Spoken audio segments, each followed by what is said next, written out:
Study session for October 20th, 2020 is called to order. And maybe we'll have, how about James Bode tonight? Do the Pledge of Allegiance. Deal. I pledge allegiance to the flag Flag of the United States of America, and to the republic for which it stands, one nation, under God, indivisible, with liberty and justice for all.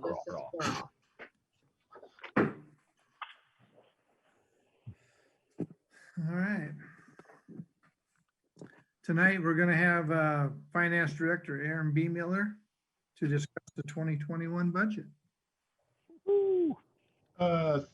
Thank you, Mayor. Good evening, Mayor, Deputy Mayor, council members. Got 4 things that we want to try to get done today on the budget. And I don't think from a time perspective we'll have too much trouble. Just in the order of things, I want to go through just a couple of quick updates and changes. Then we're going to, as part of our look at longer term financial issues, we're going to go through a high level of the 10-year forecast that we've put together for the general fund. And then Director Ziegler and Director Harris are going to come on after that and go through the CIP, which is included in your budget this year. And then also we've received a few questions, and so we want to go through those at the end. And then, of course, any questions or comments along the way, we'll take care of those as we go. So a couple of changes we want to talk about. You should have received an email from our city clerk giving you a revised page 25 and 26 of the proposed budget.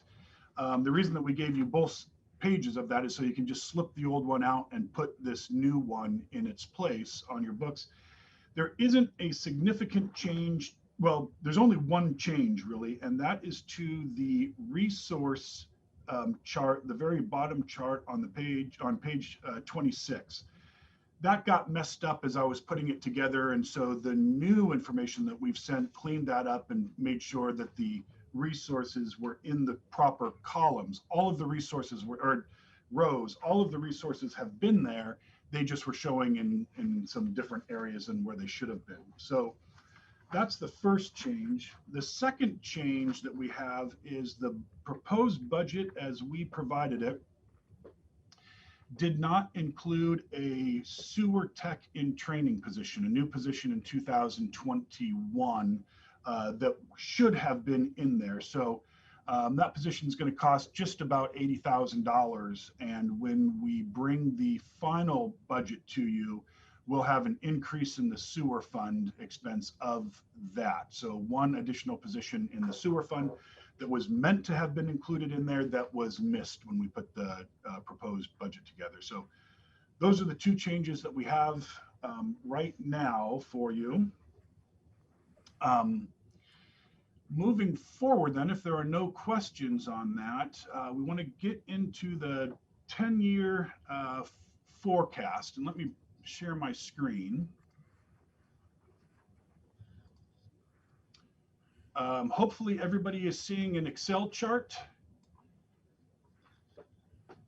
So there's 2 views to this, and let me just take. Can you make that bigger? Yes, I hope so. Does that help at all? Yeah. Is that better? Yeah, I can see it. Okay. You have to unshare your screen and then reshare. I got to stop sharing it and then make it larger. Let me see here. And I've done that. Okay. Now, how's that? Any different? That's better. Okay. Good. So 10-year financial forecast. And we've talked about forecasts before. Forecasts are only as good as the assumptions.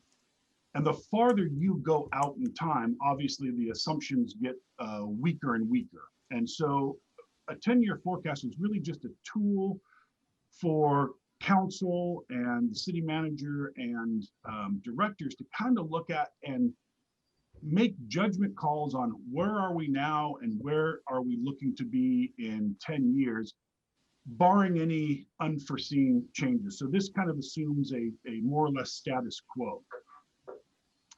So when we put this together, how we came to our assumptions is we go back and we look at the last 4 or 5 years actuals. We look at the growth between those years. We look at the growth over that entire period. And we try to put together some reasonable assumptions on what are we looking at into the future. So up at the very top of this page, it tells you right away, the forecast assumes no new positions in the general fund and no new programs, meaning with this forecast, we're not adding any additional positions. We're not adding any programs because, as you'll see in just a little bit, we're showing a deficit moving forward in time. So part of the revenue assumptions, beginning in 2021, we have our proposed budget. And so for sales tax, we're assuming a 2%. I'm not going to go through all of these. I'm just going to give you a taste of how to look at this. In sales tax, we're assuming a 2% growth from 2021 in 2022, and then a 2% growth again in 2023 from 2022, and then 3% in 2024, and then 4% looking out. So we're not really being overly conservative here. We're assuming that the COVID environment will end, that revenue growth will begin again. One of the important things on this particular 10-year forecast, it assumes constant revenue growth. We don't have a blip downward on this. Over 10 years, it's probably not a great assumption, but it's one of those things like, where do you put that in and how much do you put in? And so as a planning tool on this particular one, we haven't included that. So we've got these assumptions going down for the revenue side. On the expenditure side, we do the same thing. Wages, we've looked at the previous several years, and we've assumed a 3.8% increase annually. Benefits annually an 8%, and all of these are more or less averages over time. But you know, benefits one year might be 2%, another year might be 12%. So, hey, Aaron. Yeah. We're only seeing the revenue side. Can you scroll down on your spreadsheet? Oh, I'm just. Can you see this? I'm still just up here. Yeah. Okay. Okay. Yeah. I'll scroll down in just a second. So service charges 3%, and supplies, equipment, so on and so forth. Capital, very little capital. We're assuming the general fund will have $50,000 beginning in 2022, and then we add 20,000 every even year. So as we scroll down, all this is math. It's just taking our 2021 proposed from revenue sources, looking just at the sales tax. You can see that all it's doing is it's taking the 2021 proposed and adding 2% there. Moving across, it's 2% there, 3 there, 4 there. So we're just following those assumptions as we go out. And as you can see, it's not too far off what we generally consider on this bottom line of revenue growth. We usually think of revenues as anywhere between 3 and 4%. And so we're starting off a little small because of the COVID environment, but then we're ratcheting up and we're getting to right about where we kind of think we normally come in at. If we move down to the expense side, it's the same thing. We're just taking the 2021 proposed and we're increasing by those assumptions. On the expense side, you'll see on line 44, we have a 1.5% underspend. Generally, in the general fund, we don't spend to the bottom dollar. There's usually a percent and a half of underspend each year. So we wanted to incorporate that to again add a little bit what we're hoping more reasonableness to the numbers. And so that's why you see those as a negative amount. And then the bottom line, the surplus gap then here is simply taking the total revenue amount, which is this number here, less the total expenditure amount, which is this number. And you can see that using these assumptions, we begin in 2022 with about an $85,000 gap. 2021, we have a balanced budget. What this is showing is that we're going to have revenues in excess of expenditures only because of that underspend amount here. That's not shown in the budget document because we provide a balanced budget moving forward. But we wanted to be consistent and say, if we're going to build 2022 off of 2021, let's include that estimate in there. As you can see, we generally think of expenses going up anywhere between 4 and 4.5%.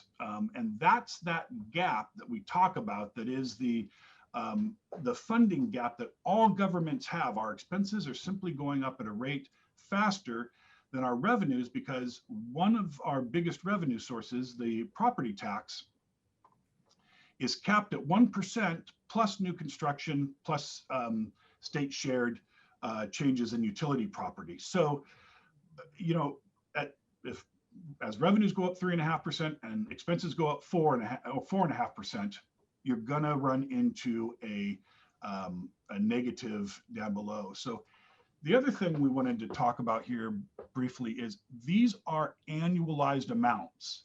So what you need to do is take all of these together, and through 2025, that would say that when all is said and done, we'd be about $1.3 million off of expenses higher than revenues, because each year these add together. That's the overall basic framework of a 10-year forecast. The other thing that we did, and oh no, I'm gonna, you know what? I'm probably gonna have to leave again and come back. Does that help at all? Yeah. Okay. This is the exact same chart. Everything is the same until we get to the bottom here. And what we wanted to demonstrate on the bottom, it's again, for demonstration purposes only. We don't want to freak people out. We don't want to start a panic, but for demonstration purposes, we assumed an average in 2021 that the average City of Shelton employee earns about $80,000. That is both wages as well as benefits. It's not a bad assumption. It's probably not exactly perfect, but that's what we started with. In 2021, as we talked about a couple of weeks ago, when City Manager Knighton gave his budget message, we lost 5 general fund positions in order to balance our 2021 budget. So that's why we're starting here again. We're saying, well, in 2021, to balance our budget, we lost 5 positions. In 2022, then, if we drop 1 position additional, we'd cut our gap down to this $6,709. So this includes an additional reduction. Again, we don't want to start a panic. This is just for demonstrative purposes. In 2023, we had to drop 3 more to basically balance our budget at a positive 5,000. And it just continues on down the line. We stopped at 2027. You get the point, I think, by the time we get out here. These, again, are not cumulative. So you'd have to add all of these up. And according to this chart, as it is for demonstration, you know, the general fund would lose 15 positions between the end of 2020 and the beginning of 2028 in order to continually have a balanced budget. And again, a lot goes into this. This assumes constant revenue growth. It assumes constant expense growth. And there aren't those little waves that will come through. But we wanted to put this forward just as an opportunity to allow council to really start chewing over some of the issues that we're looking at as we go forward. And I don't have a whole lot more to discuss on this, but happy to answer any questions that you might have. Aaron, could you go over real quick what the general fund pays for generally? Generally for the general fund. Sure. What departments and what services? You bet. So the general fund pays for those, what I guess most people would consider the traditional services of government. It has your council, your city manager, police department, municipal court, human resources, information technology, finance, city clerk. So it has all of those kind of administrative functionings of government. It also includes a large, if you look at the line 41 transfer out, the general fund contributes a lot of money to other funds, some by statute that we have to do, some just because it's necessary. And the differences are, we have a firefighters pension fund. We have to legally fund that. We do fund that. But that's a general fund expense where we transfer money out of the general fund and into the firefighters pension fund. It also, one of the transfer outs is also to street operations. Street operations needs general fund support in order to fully maintain its service level. So we do use general fund in a lot of other areas as well as supplemental funding to those.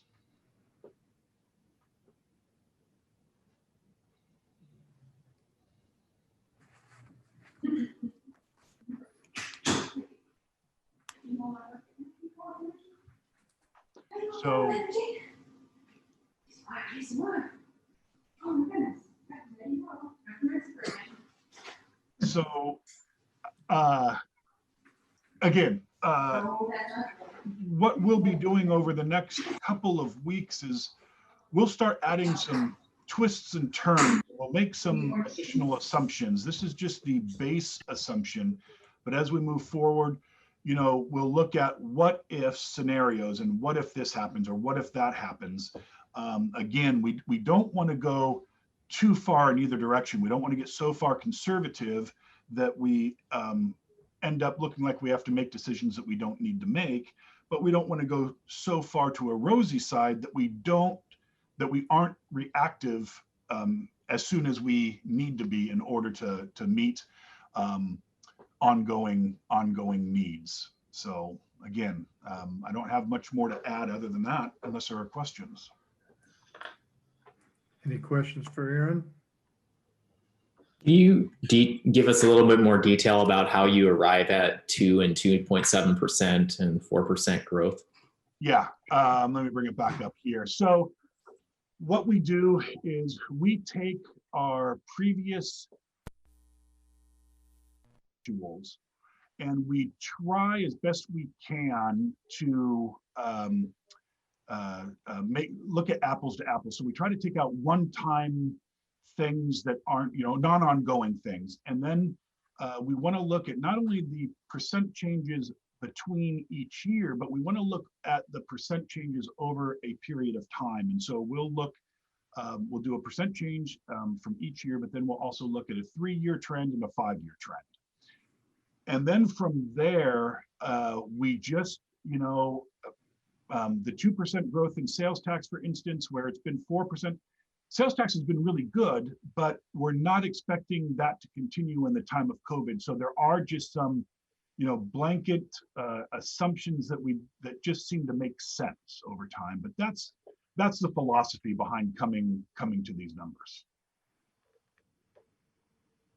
And again, they are absolute assumptions. I can't, you know, there's no guarantees in here. There's no absolutes in here. It's just a model for us to say, if these things are true, this is what it looked like, and we can shave a little bit or add a little bit either side to kind of give it a little bit of perspective on assumptions that make it further one way or the other, if that makes sense.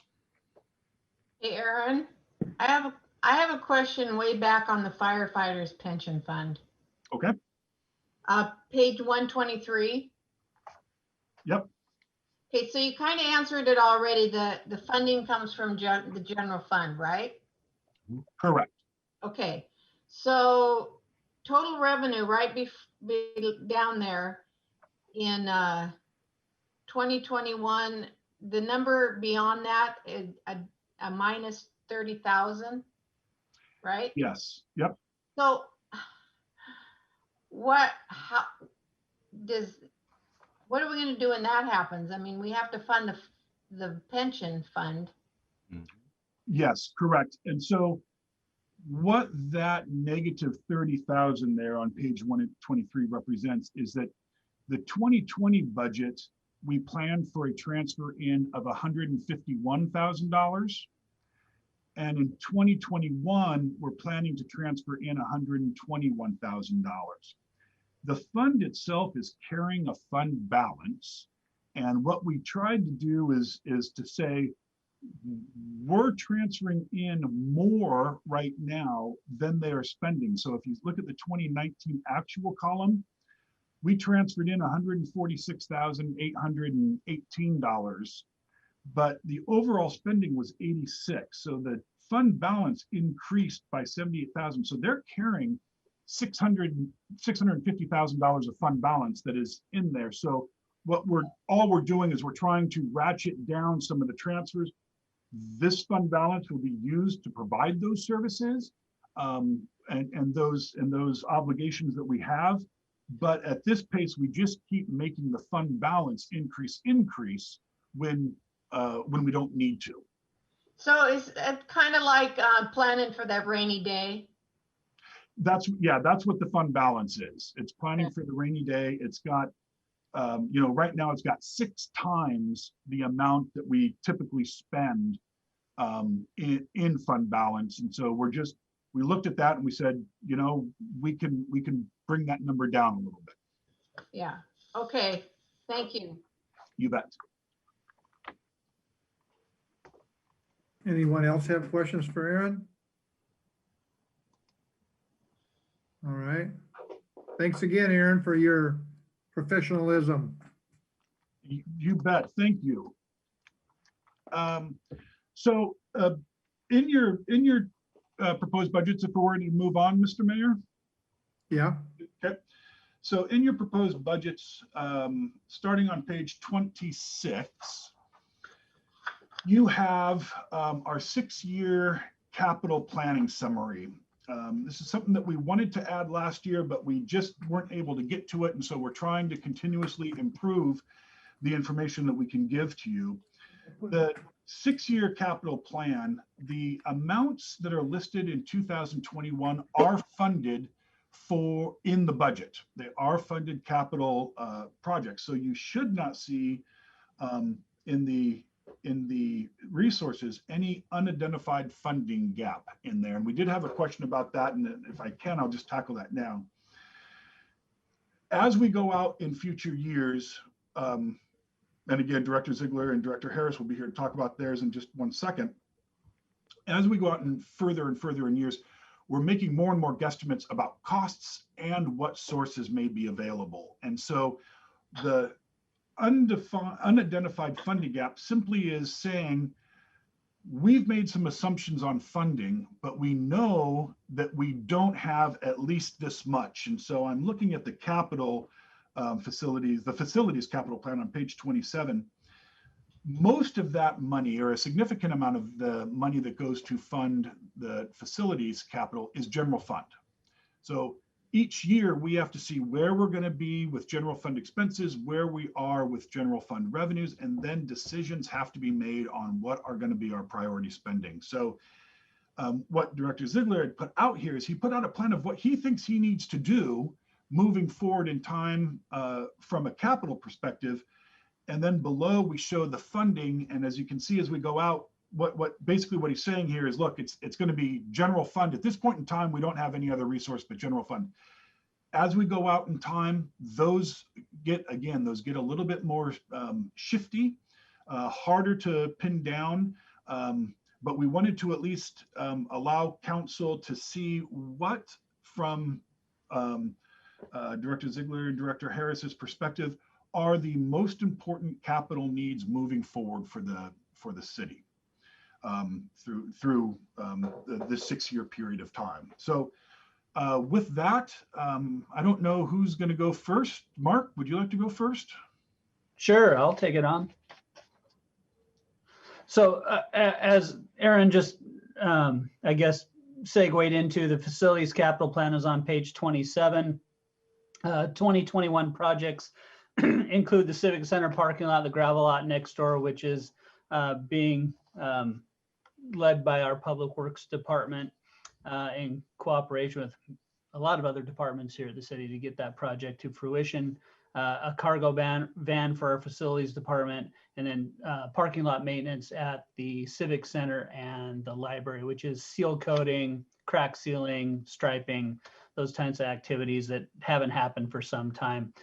And as Aaron mentioned, as we get out further, we have, I guess, less refined cost estimates that will be refined as we move forward, like the membrane replacement at the library deck.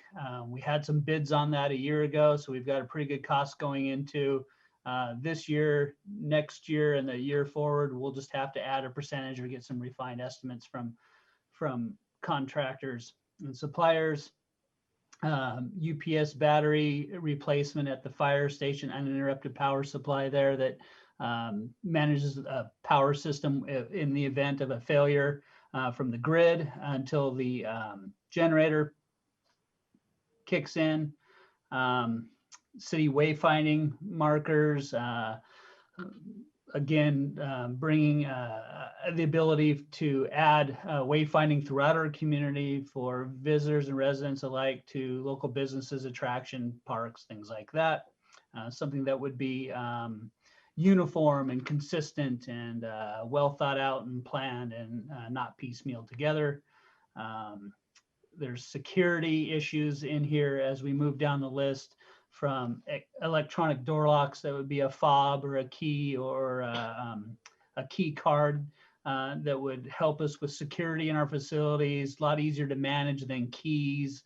You can code people out of them, limit access to certain areas of the building, as well as some of our systems like the fire alarm system in here that is now well over 20 years old, and we're not able to get parts for it, and it's not serviced anymore. And we're going to come up against these types of system replacements over the next several years as our facilities age, including some roofs and flooring and cubicle reconfiguration as the city changes, not only as we've learned through COVID, working from home, or just reestablishing how roles are played here. That reestablishes how office spaces are configured here too. So looking at those needs in the future. And then something as simple as maybe remodeling the kitchen in the Civic Center downstairs. It's essentially a residential kitchen. And if we continue to use over 25 or close to 30 years, it's going to need some remodeling at that point, much like everybody's home kitchen after 30 years. And I'll jump into parks unless there's some questions specific to facilities. Okay, as we move into the Parks Capital Facility Plan, a lot of these you may recognize from our PROS plan that was adopted recently, the Parks, Recreation, Open Space and Trails Plan. For next year, there's some upgrades to the Callahan Park, irrigation and fencing. Quick little project to establish a sidewalk across Highland for Ravenna Trail to the sidewalk on 7th Street. Master planning for Northcliffe Neighborhood Park that was included actually in the budget for 2020 that we delayed once COVID hit. We were just playing things closer to the vest and being more conservative. So we're continuing that into 2021. And then with the acquisition of the Simpson Railroad, beginning some design on that project in combination with the acquisition of the Shannon property next to Neelan Park, which will really reshape that area downtown and give us a framework and some design and a path forward into how that former railroad corridor will look with a multimodal trail. We are continuing with our Eagle Point design. Statement of qualifications are due at the end of this month from consultants, and we'll move into master planning and design and construction in in 2021. So we're consistent and moving forward with that project in a timely manner. And then you move on down through some projects through 2022 and beyond, including some roof replacements, Northcliffe Neighborhood Park development coming on the heels of the master planning process, phase 2 of Eagle Point, some phase 2 design of Simpson Railroad Trail, Neelan Park Playground. That's coming to its end of life. We really need to plan on that. Those are big ticket items, the $300,000 to $400,000 range, and we really need to plan those out several years in advance and build up some cash reserves to be able to move forward and complete those projects in a timely manner. And then you'll see neighborhood parks, siting of a Hillcrest neighborhood park, master planning, Johnson Park play structure, identifying and improving upon the neighborhood parks that are lacking in our pros plan, and moving forward on those amenities that our community really addressed in our pros plan as well. So as stated, SMPD covers our park development, budget, operation, and maintenance. So that funding is not from the general fund specific, but from the SMPD. All right, thank you, Mark. Now we have something from Mr. Jay Harris. Good evening, Mayor and Council. Jay Harris, your Public Works Director. Can everybody hear me okay? You're good. Good, thank you. So I'm on page 29 of the budget, and on the water capital plan for 6 years, we have the maintenance yard facility expansion. This is a laydown yard expansion, so we can start moving away from the existing yard over time. You'll see that in the water fund, sewer fund, transportation, and storm, the same project. We're dividing it out in different amounts. The big project, 2 big projects for the water system next year is an automatic meter read AMR system. I gave a presentation to council probably 2 months ago now on that. We want to move forward with that. You'll see that shared by the water system. Also, the cost, we can't bill for sewer if we don't read the meters of the water usage. We have the well one, the high school tank pipe pressurization project. That's our #1 project. We want to turn this gravity line into a pressurized line that will help us on our chlorine residual in our tank system. A little bit of money in water to go along with our pavement maintenance program every year. Year 2022 high school tank needs to be recoated. It's needed paint for quite some time now.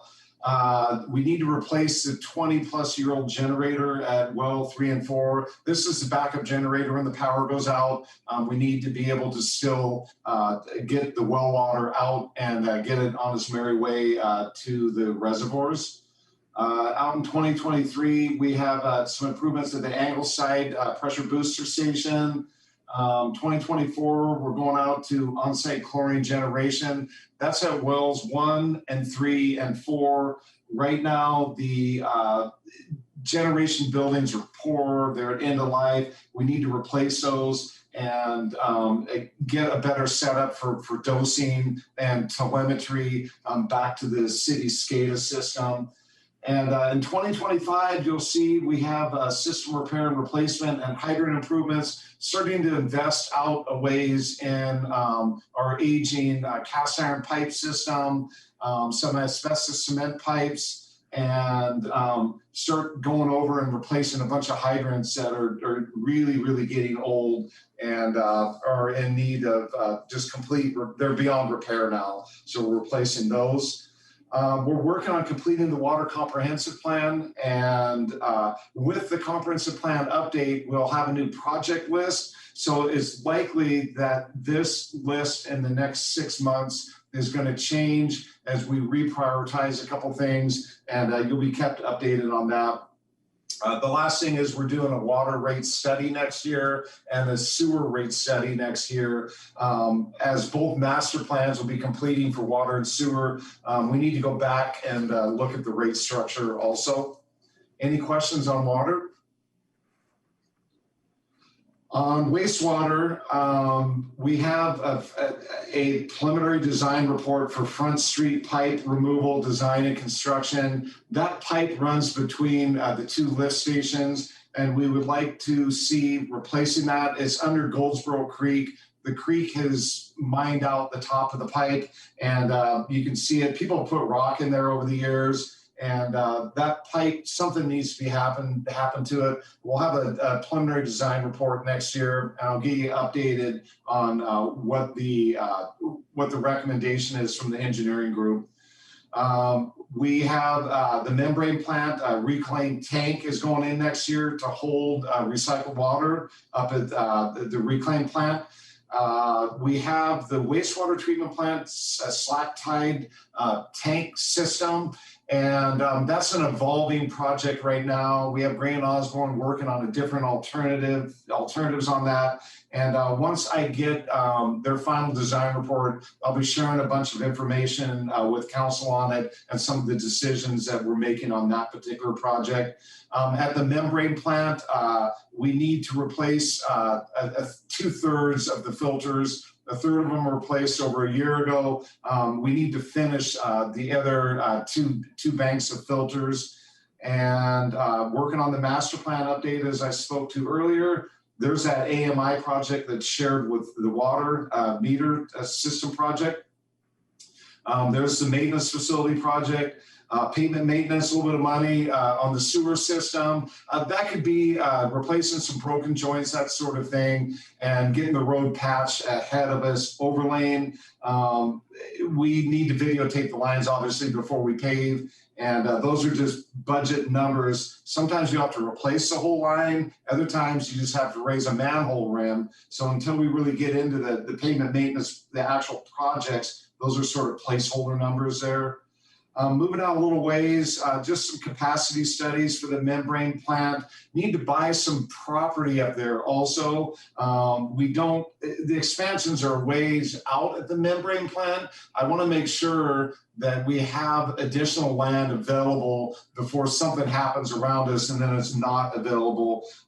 This is a long-term investment we have there, maybe 100 years, right? And so we should plan out and acquire the property now rather than having to relocate the plant in the future because we didn't have enough space. And then with that, we're working on some force main inspection projects. Those are the pressure lines. Have some biosolids processing projects we have to do. Getting back onto I&I, starting some pre-design in 2022. And that's pretty much it. All the other projects are sort of placeholders away out there. We're working on the comprehensive plan for wastewater. And again, these projects are probably going to change a few years out and the priority of them as the new master plan comes out. On the storm drainage capital plan, you can see we're not doing a whole lot. We got a little bit in there for the pavement maintenance program, and we have some money out in 2022 to get some flood reduction projects done and other types of master plan updates. And the Birch Street house, need to put some detention in there. And most of it is completing the rate study that our finance director has noticed or noted that at the current rate structure, we're going to be spending the fund balance down to zero next fiscal year. That's what's projected right now. So we're working with the consultant right now, and we'll be getting with you. I think we're on the calendar for the first meeting in December to tell you where we're at right now, and probably be talking to you guys about a final rate adoption sometime in February or March of 2021. And equipment maintenance and rental. The big project right now is to replace our street sweeper with a vacuum style sweeper. and retire this older sweeper. We'll probably keep it. There isn't much trade-in value on it. Probably keeping that. And then a few things for the shop. You'll see the maintenance yard project there again. That's the laydown yard that we need to expand. And a grader in 2022. The old grader is from the 70s and parts just aren't available for it anymore. So we need to get a much smaller one that's a lot more navigable. The grader we have right now is very difficult to use. It's pretty big. We need to replace our patching machine, small backhoe in 2023, replace our forklift that's old, and another dump truck in 2023 that we use all year round. The EM&R fund, sewer uses it, water uses it, storm drainage uses it, and then we also use it obviously during the winter time for snow removal. So that's what we have in the future here. I guess way out, one thing is real important at the bottom of EM&R is the fuel tank upgrades. The tanks that we have now are 30-something years old, and they're fine. They still work fine, but they're too small for our needs. I did a fuel analysis, and what we need to do is in like the Cascadia subduction zone earthquake, we should be able to run on our own for up to 2 weeks and not expect a fuel delivery. And so we'll be working down the road on getting larger tanks and be ready, prepared for a larger emergency. You can see that project's a ways out. I'd like to try to move that forward if we could a few years. I'll be working on that as one of our priorities and try to get emergency diesel for generators and unleaded fuel, obviously for the police cars. We'll be running, 24-hour shifts, those sorts of things. So our fuel needs will go up. But I think that's a real important project that we need to try to move forward. With that, does council have any questions?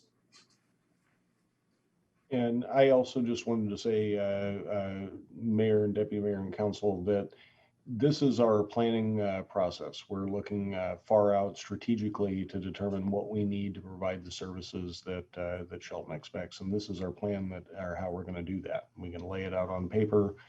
You can see what the expected costs are, and then tell us, if we're headed in the right direction or if it's something, different priorities, and we can discuss those at a later time.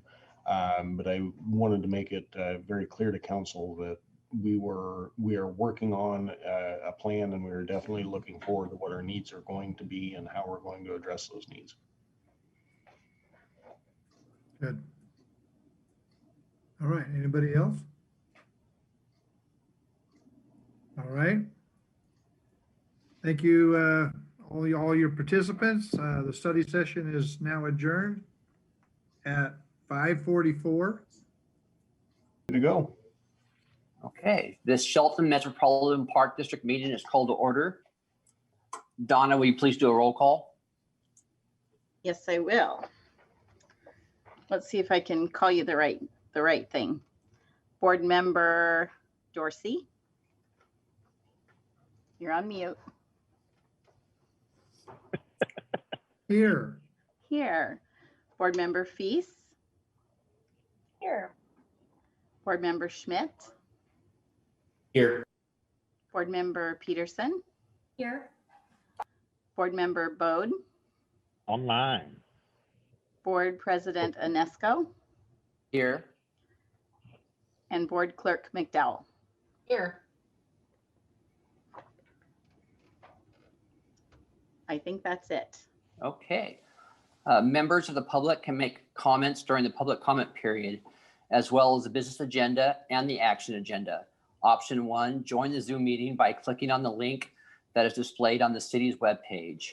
The link is listed on the agenda and minute page under the tab that says more. Option 2, email the city manager, Jeff Knighton.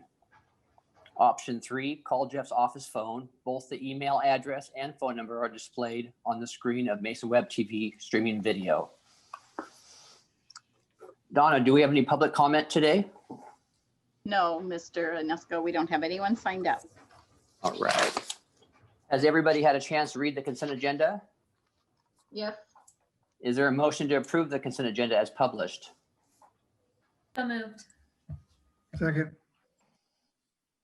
Okay, there's a motion and a second. All in favor, say aye. Aye. Aye. Aye. Opposed? Motion carries.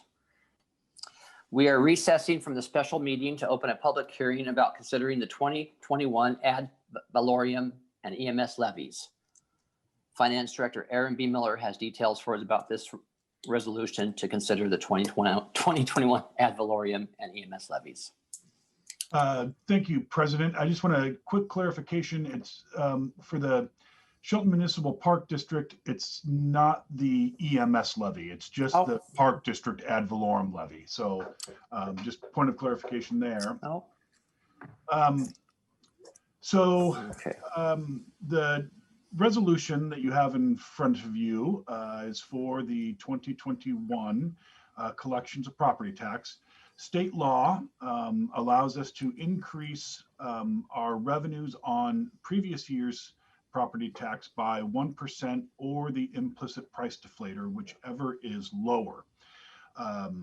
So this year, the implicit price deflator came in at just over 0.6%. So the implicit price deflator is lower than the 1%. By RCW, taxing districts are allowed to collect the full 1% with the adoption of an ordinance of substantial need. The ordinance of substantial need has to be adopted by a majority plus one. So 5 members of the board would need to adopt that. And then we are able to increase to the full 1%. The property tax that you have in front of you also includes the use of bank property tax capacity that the SMPD has been carrying for a few years. The capacity is going to be used to fund necessary park improvements and major maintenance. Mark, do you want to jump in real quick and just kind of talk about that, or how do you want to do it? Yeah, absolutely. Happy to. So as we went through our capital improvement plan previously in the study session, we identified some major projects that have been identified in our Parks, Recreation, Open Space, and Trails plan. A few of those projects identified are kind of the big ticket items are the Simpson Railroad Trail and the replacement of Neyland Park Playground. And those are items that are, we've got some estimates right now at about $300,000 for replacement of the like playground structure in Neyland Park, to be determined kind of on the Simpson Railroad Trail, but you can imagine that it'll certainly be kind of a big ticket item, if you will. And in order to address those projects moving forward, that bank capacity gives us the ability to not only have the funds to address those projects specifically, but also leverage some grants, leverage the opportunity as partnerships and build partnerships in our community, and start addressing some of those items in that PROS plan within that 6-year time frame, rather than pushing things out further, maybe 10 years or further if that bank capacity was not addressed. So with the inclusion of the bank property tax capacity and the 1%, the property tax collections for the Park District would total just over $598,000. That's $87,490 more than the 2020 collections, or about 17.1%. The difference between that is roughly about 9 cents per thousand's valuation if we include the bank property tax capacity or not. On the second page of the briefing, there's a little chart that just kind of demonstrates. It was also in the park briefing, that just demonstrates the difference. And so what we've done here is we've estimated, should be an estimate, that top line should say 2021 estimate taxes owed, not 2020. I apologize for that. But what we're trying to demonstrate here is property valued at 150, at 200, at 200 and 300, at 250 and 300. Based on the not using the bank property tax capacity, I'm just simply going to go to the $300,000 number at the far end, the far right side. The SMPD property tax, that property would pay about $193 in 2021. With the bank property tax included, which is in the 598,000, it would be about 219. So it's about $26 over 2021 higher by having the bank property tax in there. Just want to provide that full disclosure there. And then prior to moving forward, I did want to just talk real quickly about the resolution itself. There are a couple of Scribner changes that we made on there. And these will be in the resolution that we bring forward in a couple of weeks. Or under the third whereas, there was the number 4 was missing between the 8 and the 7. So it should read 597, 847.92. So we'll fix that. And then under the second whereas down from that, the whereas which starts the board after duly considering all relevant evidence, the number should be 598, 129.46. And on the second page of this resolution is a chart. What I did is I accidentally picked up the 2021 limit factor of 1% highest lawful levy only. I did not pick up the 2021 regular property tax further down, which includes the estimated new construction as well as state assessed property. So both of those will be changes that you'll see in the version that comes next time to you. So with that, I guess Mark and I would be happy to answer any questions. No questions? Do we have a motion?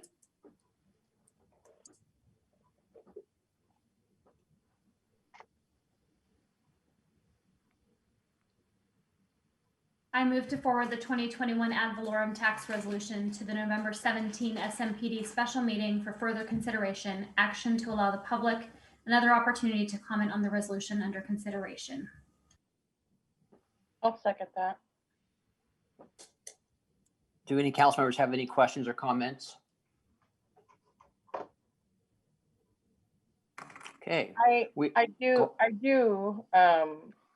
I'm in full support of us, making sure that we have proper funds for our parks. We heard from our,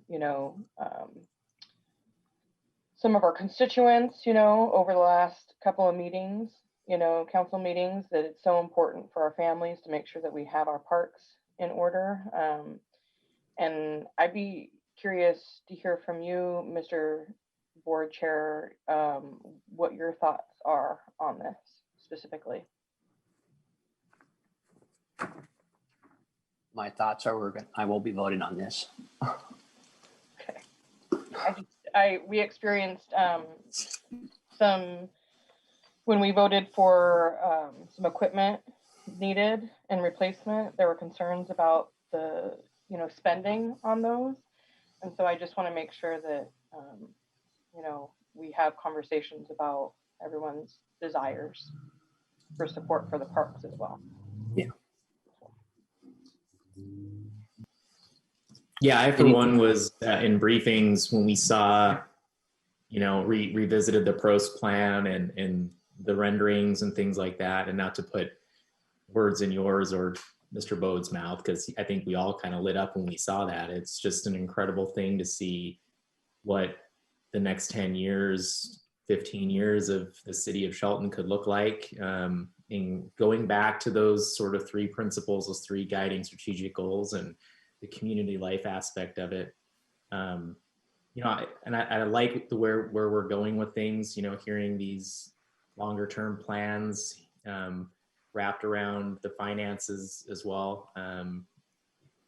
The city and our residents, I think, we're definitely moving in the right direction, and I really like the way things are being organized right now. So appreciate it.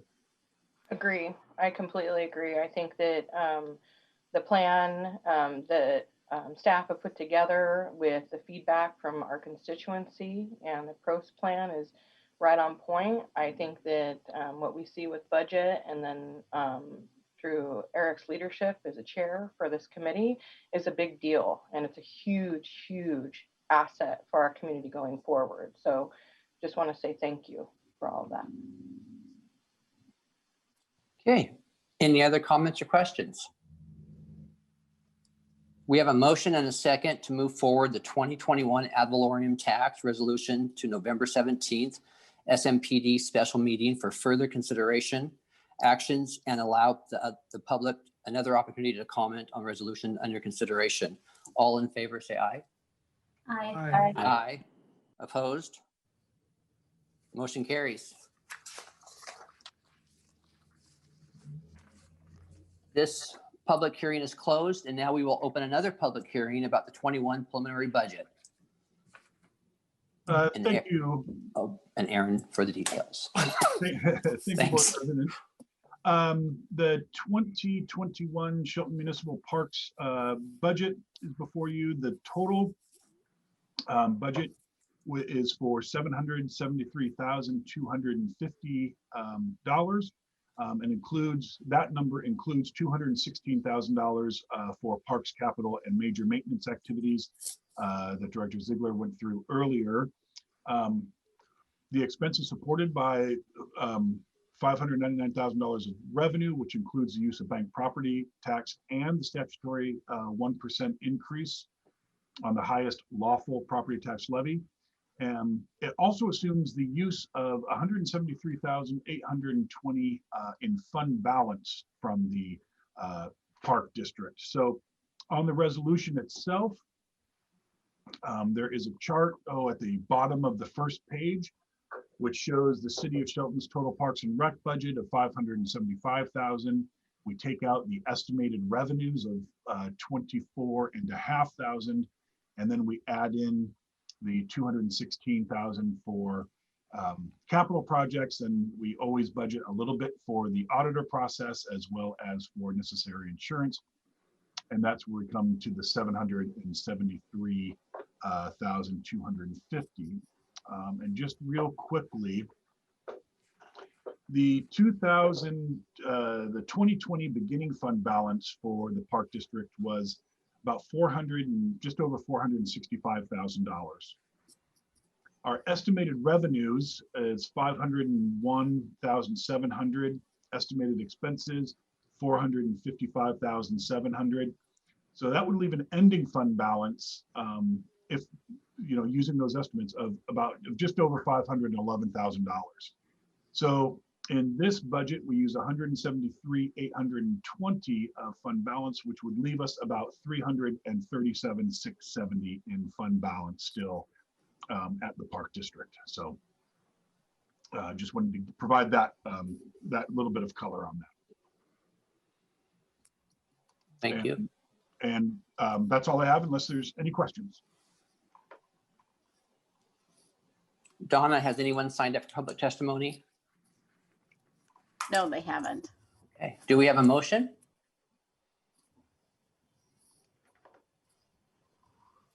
I move to forward the 2021 budget resolution to the November 17th SMPD special meeting for further consideration, action, and to allow the public another opportunity to comment on the resolution under consideration.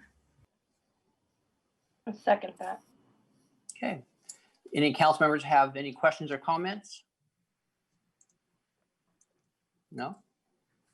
We have a motion and a second to move forward the 2021 budget resolution to November 17th, the SMPD special meeting for further consideration, action, and to allow the public another opportunity to comment on the resolution under consideration.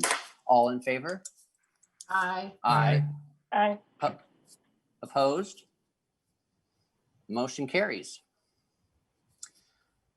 And public hearing will be closed. We resume a special meeting. And do we have any other reports? No? No, we don't. Our meeting is over at 6:07 p.m. Adjourned at 6:07 p.m. And the next SMPD meeting is November 17th, 2020 at 5:50 p.m.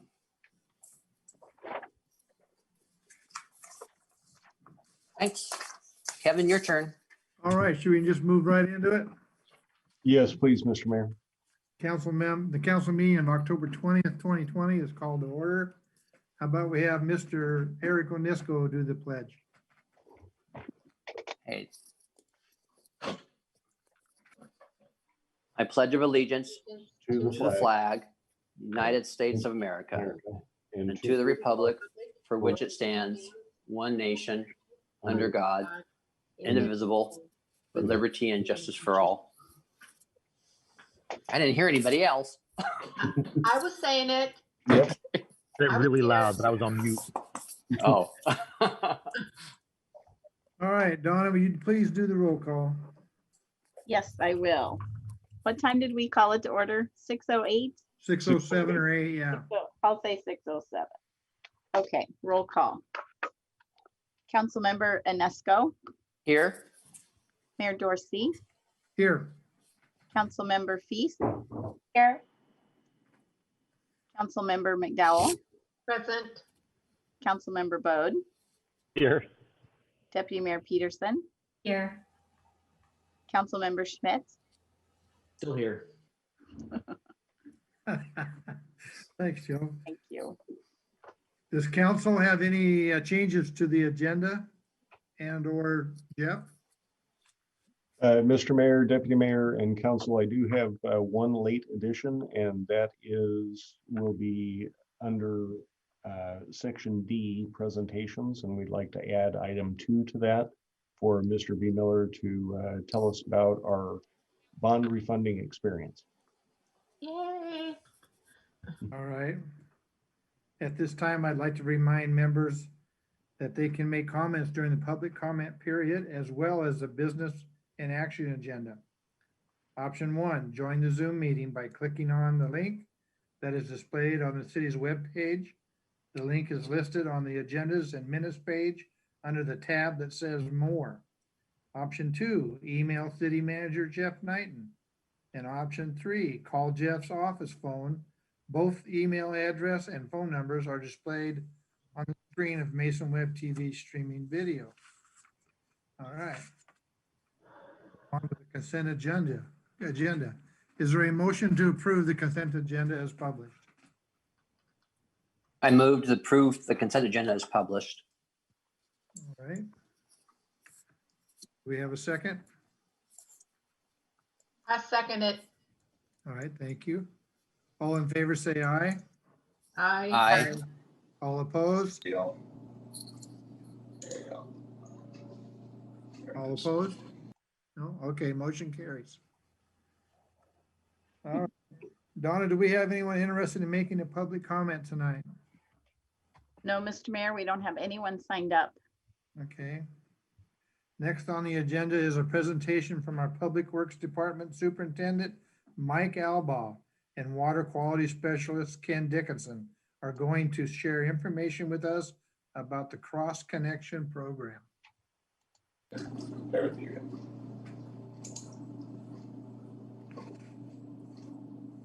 Start speaking. Go ahead, Mike. Are we there? How are we doing? We're doing good. Wonderful. Well, I have Ken Dickinson, our water quality specialist here, and I tasked Ken and the water department to put together a cross-connection program overview. This was direction from Jay, so we could give basically the public and you all as well an understanding of what a cross-connection program actually is. So right now, I'm going to turn it over to Ken Dickinson, our water quality specialist, just to go through the PowerPoint with you. Hi, my name's Ken Dickinson. Been with the city for 32 years. Yay! So this is the PowerPoint. It is a state WAC that we have a cross connection program. And the WAC number you can see right there is 246-290-490. You basically have two types of cross connection. There's an actual cross connection and a potential, and that's where a lot of people get confused because potential, we have to protect our water system also. And this is all on the drinking water side. backflow has to go on. Couple of the big irrigation systems in residential is one of the big cross connections in residential. To protect that, the backflow is called a double check valve assembly. And you're able to put those in a vault in the ground. Restaurants, and I just brought some of these up. Restaurants, for instance, beverage dispenser is a big one.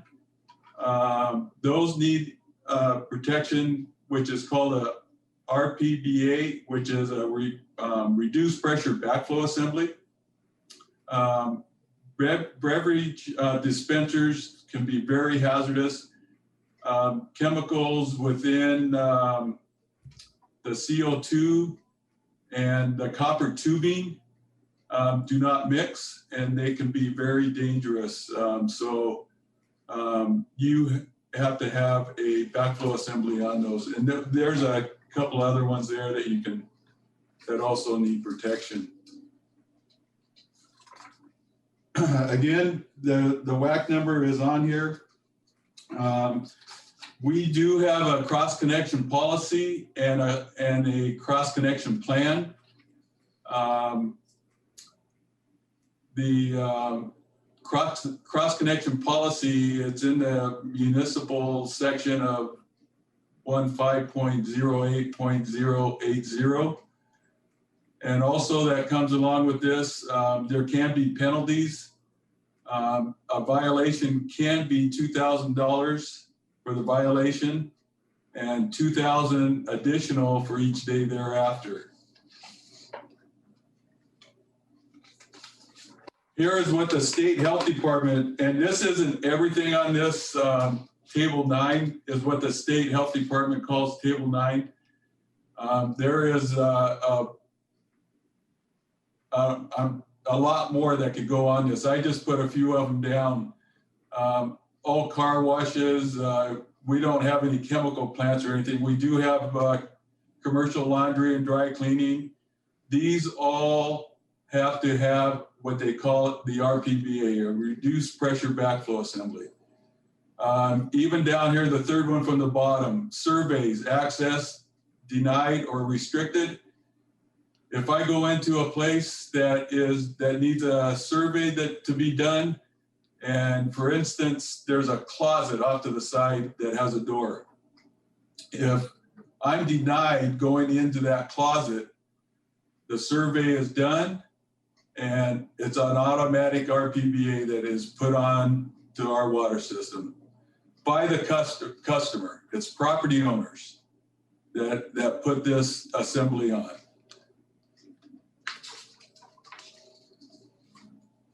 Here's a picture. The one on the left, upper left, is a double check valve assembly.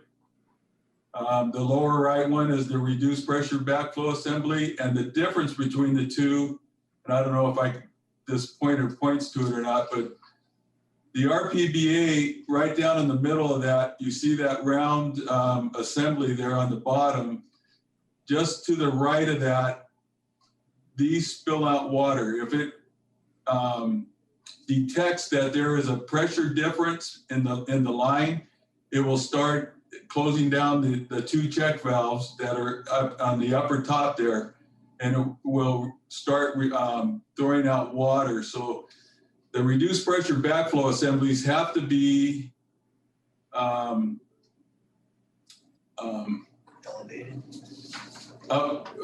installed above ground in what they call a hot box. And there will be another picture here coming up. I believe it's the next slide that we can show you that. This is the slide from McDonald's. I took this because it's one of the newer business that's been put in town. What you see there on the left is a reduced pressure backflow assembly. And the box that it's in is called a hot box. We have to keep these assemblies from freezing, from being vandalized. And it's all property owners, when this is installed, the responsibility to do this, but it is part of the WAC that it says that they have to be kept from being flooded, vandalized, kept from freezing from the weather. The one in the green box there is a double check also from McDonald's, and that is for irrigation. And you can see there the difference. Like I said earlier, the double check can be put in a little vault, depending on how big it is, to be protected. So it's in ground. You don't need anything from up above it. So the main thing on that one, on the double check, you don't want it to have any flooding, water getting into the box. This slide here is also in a vault, and it's a little bigger. This is probably, I believe this is a 3-inch double check. This is actually what they call a double check detector, because just to the bottom of the screen there that you can see, there's a little meter right there. It's a water meter, and that's to detect how much water is going through that assembly. But this one here is in the vault, and it is protected for the fire protection within McDonald's. You have 2 types of cross connections hazards. You have a low cross connection hazard and a high cross connection hazard. The low hazard is what you put a double check valve assembly on. The high hazard, you have to have either an air gap or an RPBA.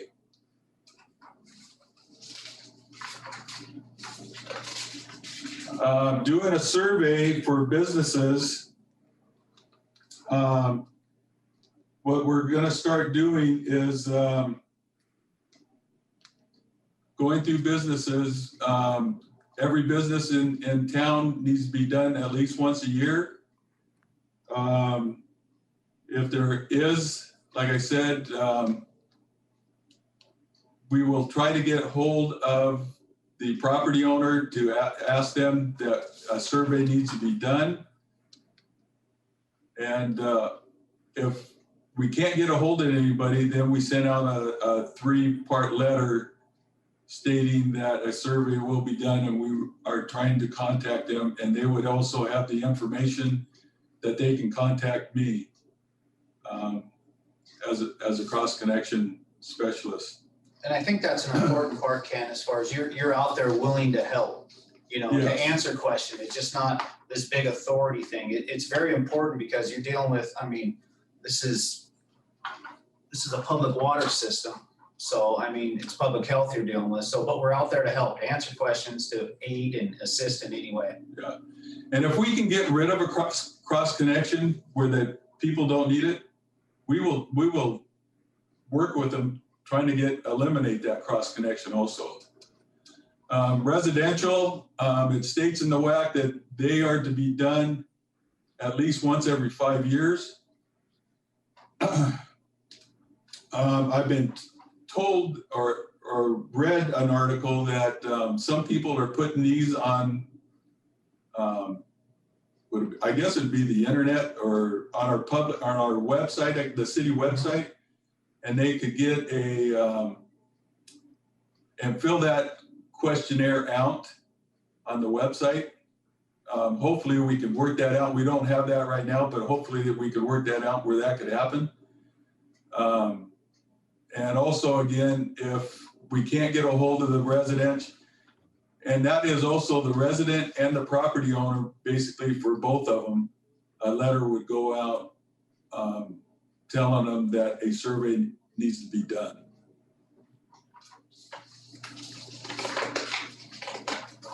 So here's a little message that I wrote out quite a few years ago. The city of Shelton is working hard to ensure that the water system is safe for everyone to use and drink. If the cross connection exists at your home or business, you may need a backflow assembly. Someone from our cross connection program can visit and assess your property in order to assist you with this important issue. A properly installed backflow assembly will protect you, your family, neighbors, friends, and the city water system. Let's keep everybody safe. And that is down at the bottom is my phone number down at my desk down at the shop.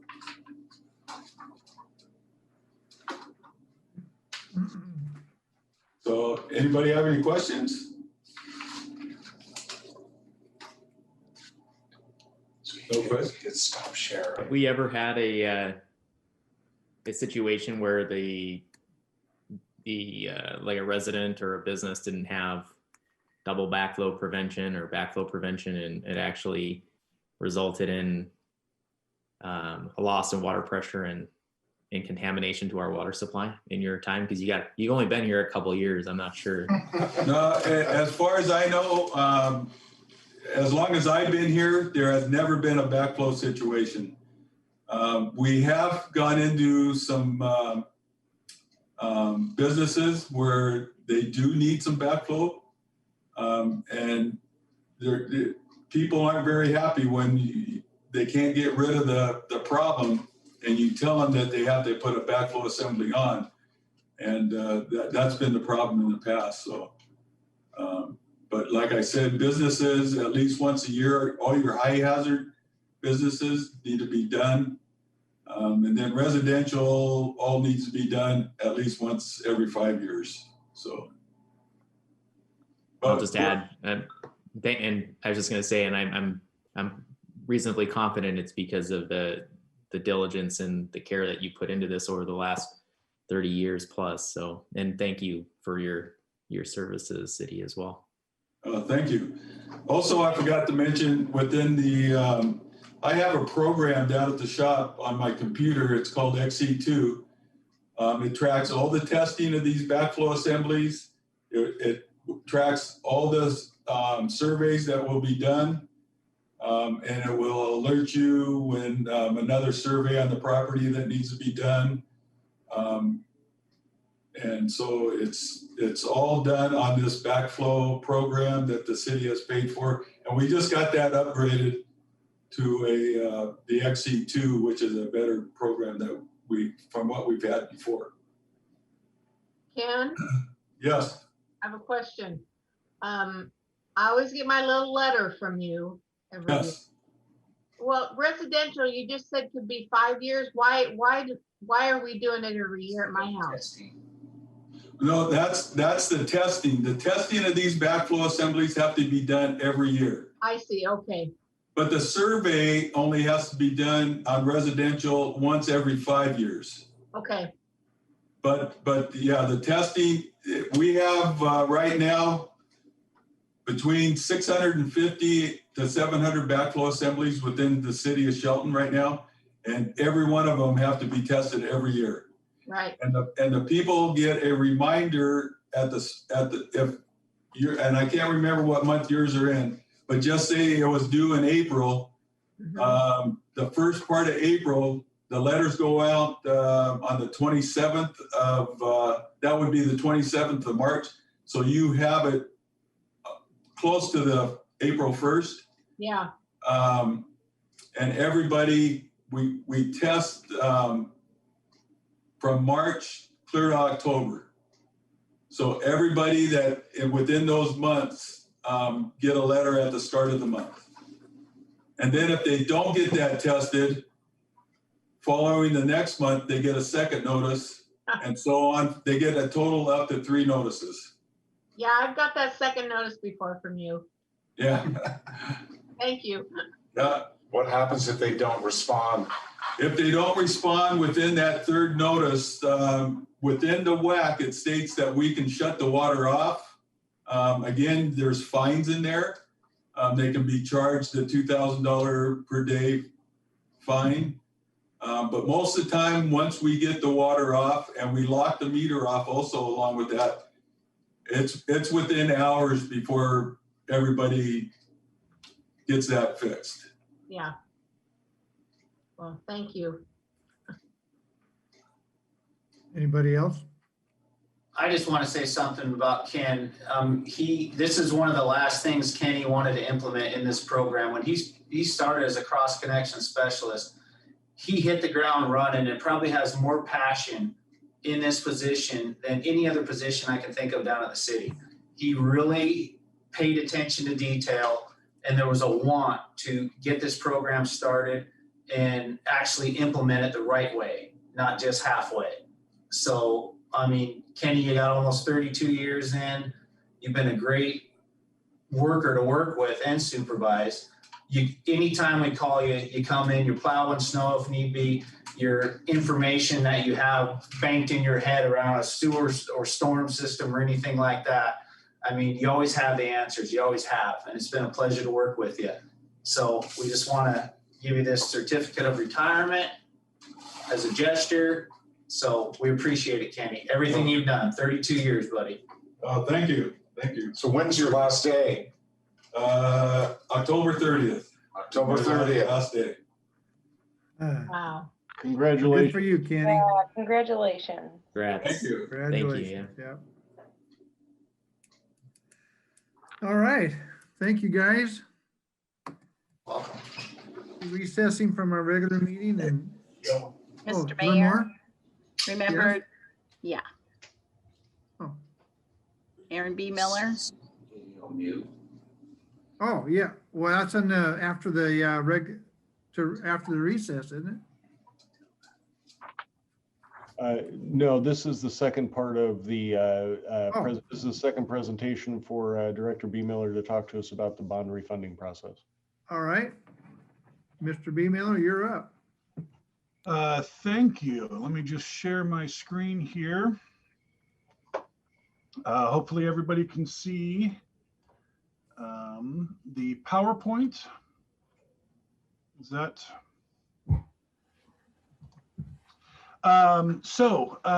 As part of the ordinance that the council approved in order for us to do the bond refunding, one of the requirements was for me to come back at the earliest reasonable time to inform the council on whether we were or were not able to stay within the parameters that were set in the ordinance.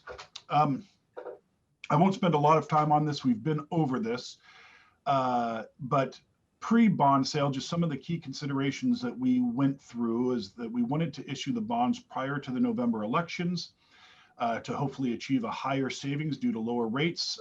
Historically, rates rise after the election. We began this process in early August when rates were at their all-time low, and from that period forward, they slowly crept up the scale. And as early as October, we were estimating about a $2.3 million savings over the life of the bonds. Some of the things that we did is we approved the use of bond insurance to help with rates and savings. So that went into the process. We also provided $239,000 in debt reserves for the Department of Ecology loans to buy down the refunding principal. And so those were by contract reserves that we had to have on our books to back the debt payments. And so we went ahead and added those and into the refunding to, again, buy down the principal amount.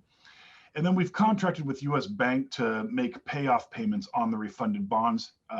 They know what they're doing. They're very professional about it, and it didn't cost us very much. And they'll make sure that the bond revenues get to the proper person, proper place at the proper time. So the bond sale itself, it took place on October 14th as scheduled, and it was highly successful. In total, we were about 3 times oversubscribed. And what that means is there were more people that wanted to buy our bonds than we had available. And as a result, it allowed our underwriters and financial advisors to make some alterations to maximize savings. And that's what we were able to do. We were able to increase rates on some of the bonds and some of the maturities that weren't selling well, and we were able to decrease rates on those that were oversubscribed. So all in all, very successful. Total savings is about $3,050,000. And on all of the bonds, we were able to move the longer maturities from 2052 to 2047. So we're able to shave a lot of time off the debt repayment as well. So that was another nice happening there. Officially, the bond process will close on the 28th. So the sale parameters report. We had to ensure that the aggregate principal amount of the refunded bonds cannot exceed $10 million. That's true. The refunded bonds par amount is $8,860,000. So that's the amount that will go against the LTGO Councilmatic bond that we've discussed prior. The final maturity of the bonds cannot extend beyond 2052.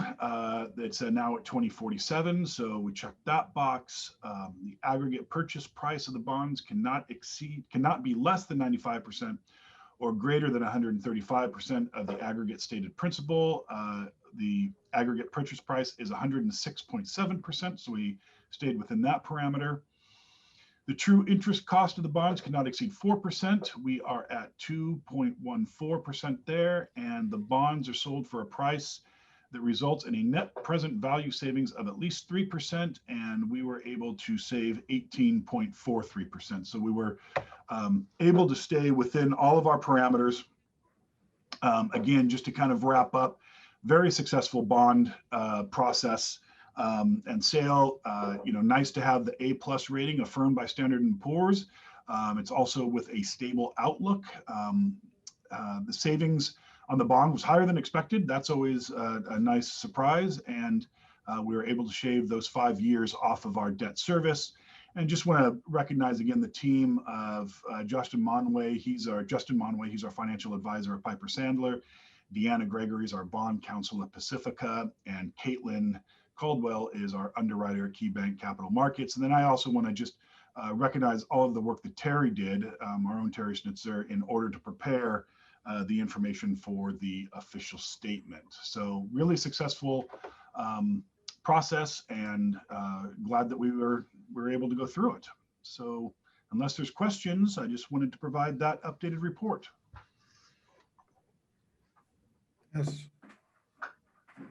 That's really, really great, Aaron. I saw Joe nodding his head the whole time, so. Yeah, congrats on that. And, just the continued professionalism and strong organization from the top down. It's great to see the things that are happening, and appreciate everyone's effort on the finance team. Great, thank you. I'll pass that on. Yeah, please do. All right, now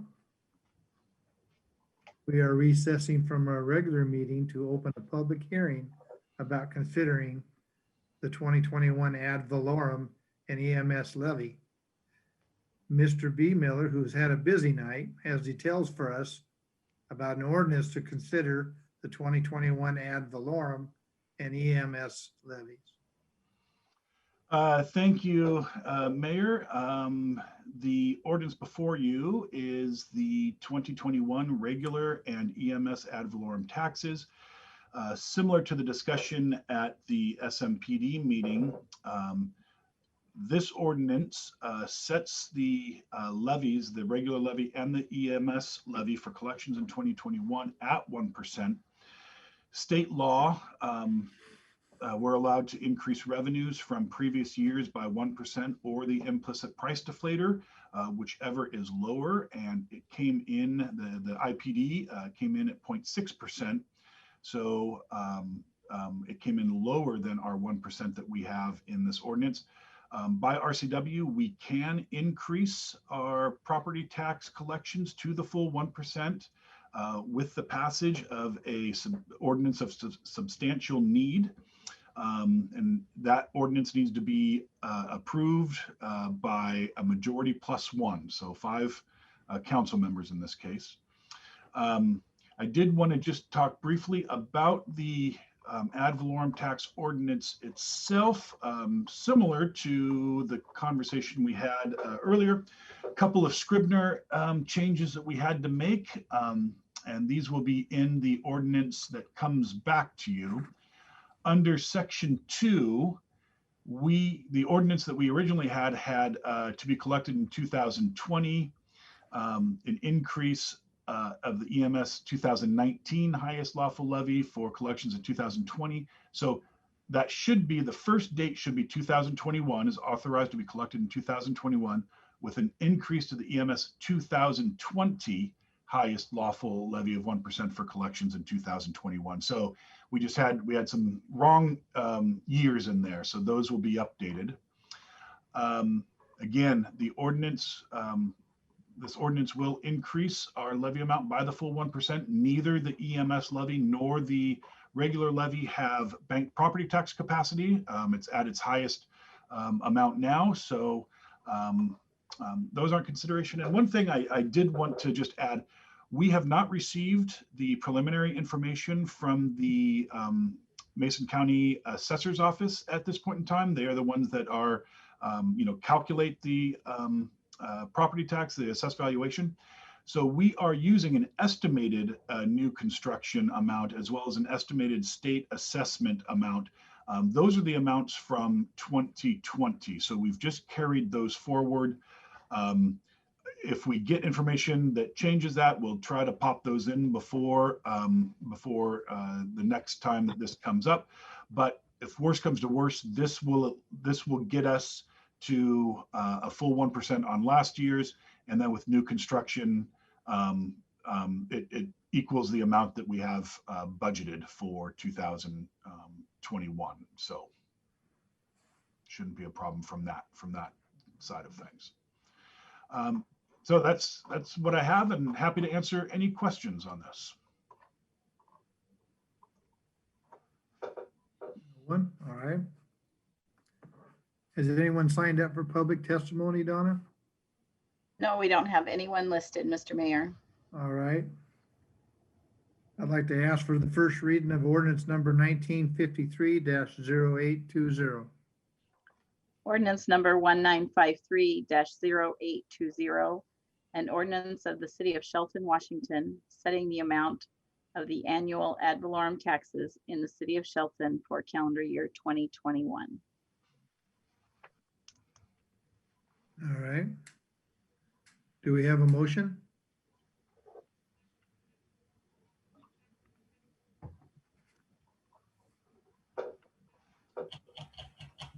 Anyone?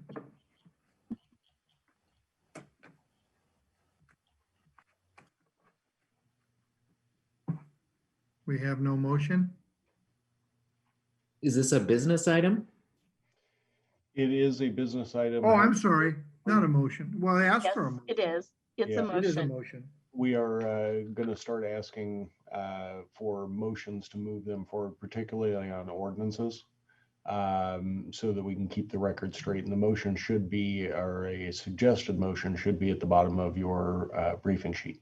Understood on the suggested. I must have missed the memo that we were doing the motions on business. So I move to forward the 2021 ad valorem tax ordinance to the November 17th council meeting for the scheduled second public hearing for further consideration and action, and to allow the public another opportunity to be heard on the ordinance under consideration. Second. All right. And we have a second. Second. Council members have any questions? We have a motion and a second to move forward the 2021 ad valorem tax ordinance to the November 17th council meeting for the scheduled second public hearing for further consideration and action to allow the public another opportunity to be heard on the ordinance under consideration. All in favor, say aye. Aye. Aye. All opposed? Motion carries. Thank you, people. Okay, this public hearing is closed, and now we'll open another public hearing about the 2021 preliminary budget. We have another budget piece to consider. Aaron has the details. Thank you again, Mayor. The ordinance before you is our 2021 budget ordinance. And it will set the annual appropriation for the city. The budget totals $31,676,380. As we discussed earlier at the budget meeting, we are going to add about $80,000 to that for the sewers technician in training position that we don't have in the preliminary budget that's before you right now. So this number will increase by about that $80,000. The budget also includes a general fund appropriation of $12,283,920. The appropriation for operating expenses at the fund level will lapse at the end of the year. By RCW, the ordinance also includes a continuing appropriation for all capital projects so that those can continue until they are completed, and no legislative action will need to be taken for those costs to continue to be incurred throughout the coming years unless they overspend the budgeted amount. So the ordinance does have that in there as well. The budget for 2021 must be adopted by the end of this calendar year. And on the ordinance itself, I just wanted to demonstrate under section 2. This is the continuing appropriation that is required for our capital projects. And then below in exhibit A and B give you the expenditure levels by fund, as well as our estimated ending fund balance at the end of 2021 based on our estimates that we have right now. And the budget, the proposed budget packet is included by reference to this ordinance. So that's also included in the ordinance. So that's all I have, but happy to answer any questions that you might have. All right. Aaron, we had a couple questions from council members. I think we addressed a couple of them in the work session, but I didn't know if you wanted to go over a few of them now. I certainly can. One of the questions that we had was what types of charges are included in our goods and services. It's a revenue source that we have. And I believe this question was mostly directed toward the general fund. And those things that we get revenues for goods and services include the police contract, the SRO police contract that we used to have, hopefully will come back, parks and rec fees, alarm fees, all of those types of things where we provide a service for that, plan review, and significantly a lot of that revenue is from indirect costs, and where other funds pay the general fund for the services of finance department, the HR department, the IT department, and all of that kind of stuff. So those are kind of the types of revenues that go into goods and services.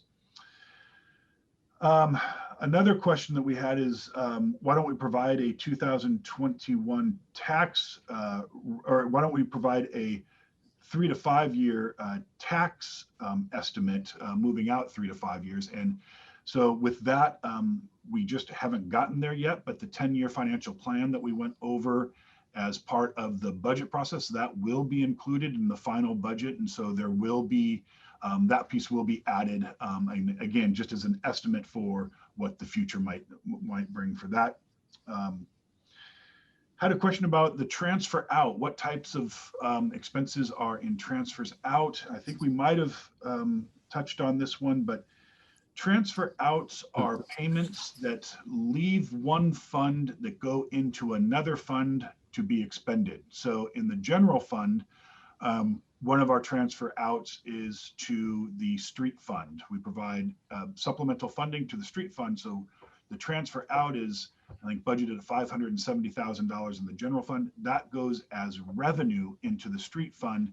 and then the street fund can use that revenue for their ongoing operations. And so those are the types of things. Debt service is often transferred from one fund into the bond debt fund in order to make those payments. So it's just a way of accounting for some of those transfers. There was a question on the capital plan, and it had a question of why was there a correlation between the state biennium process in 24 and 26 to the planned capital expenditures? And no, that the planning in our CIP was just an assumption of when things are going to need to be done, how much they'll cost. So again, it's just kind of an estimate, but it's not tied particularly to the state budget process. Had a question of the cargo van, and I believe the question is where is it being funded from, which is the Capital Resources Fund is going to make a transfer so the cargo van can be bought. So we're buying the cargo van out of the Capital Resources Fund. And then will it be placed on a replacement schedule, and when will the system be in place for that process? And the answer to that is yes, and we're hoping next year. We had wanted to change our EM&R fund into an ER&R and have that be citywide for vehicle and particular types of asset replacement. We did not get there with COVID and some of the other things that we were trying to get done this year, but that is something that we really want to do and to get that on there. So short answer to that is yes, we're working on it, and it should be, we're working on that, and every asset and vehicle and everything will be in that fund. And with a determined replacement schedule for that. Again, on the CIP, there was a question about what does undefined funding gap mean? I think we talked about that a little bit for projects that we aren't, we're making some guesstimates on some funding, but where we know that we have an amount that has not been filled yet, we put that down there, and just to provide information to the council that here's where we don't have enough resources to cover those costs. There's a question on the increase in professional services costs for information technology on page 46 of the budget, and it's an increase of $47,000, and it's really three things. We have $10,000 in there for server licenses, $26,000 for our contract with Right Systems, and $11,000 for the Outlook 365 payments that we have to make. That increase of the $47,000 is offset by the reduction of one FTE. So there's still an overall reduction in IT of, I think, about $45,000. But that's what that 47 is comprised of. There's a question on page 83 about the street cleaning, and is that due to the new sweeper? And no, what ended up, back in 2020, we only had about $1,800 budgeted for that activity. And when we were going through that with Public Works, they needed a higher budget there because they're going to spend more. This year, they're estimating to spend about $15,000. The budget was only $1,000. So what we did is we increased salary costs. We moved that into that function. There's an equal offset reduction in other functions of that part of the budget, but that's what's really driving that that increase. There's trying to get the budget to be more in line with what they believe they will actually spend there. And then we had a question about increased budgets for travel, especially in this time of COVID. What will happen if there are still travel restrictions and trainings are not being put on? We wanted to put a budget in there that would be able to handle the travel and training requirements that we have if things improve from a COVID perspective. If not, that budget won't get spent as it's presented, and it'll give, at least in some cases, an opportunity for more people to attend trainings because they're virtual now, and so there's not the cost of travel and in there as much. So those we've put it in there so that we have the ability to do it should it improve. I think that's, unless I'm missing one, I believe those were the questions that we received, and I'm happy to speak more on any of those points or answer any other questions.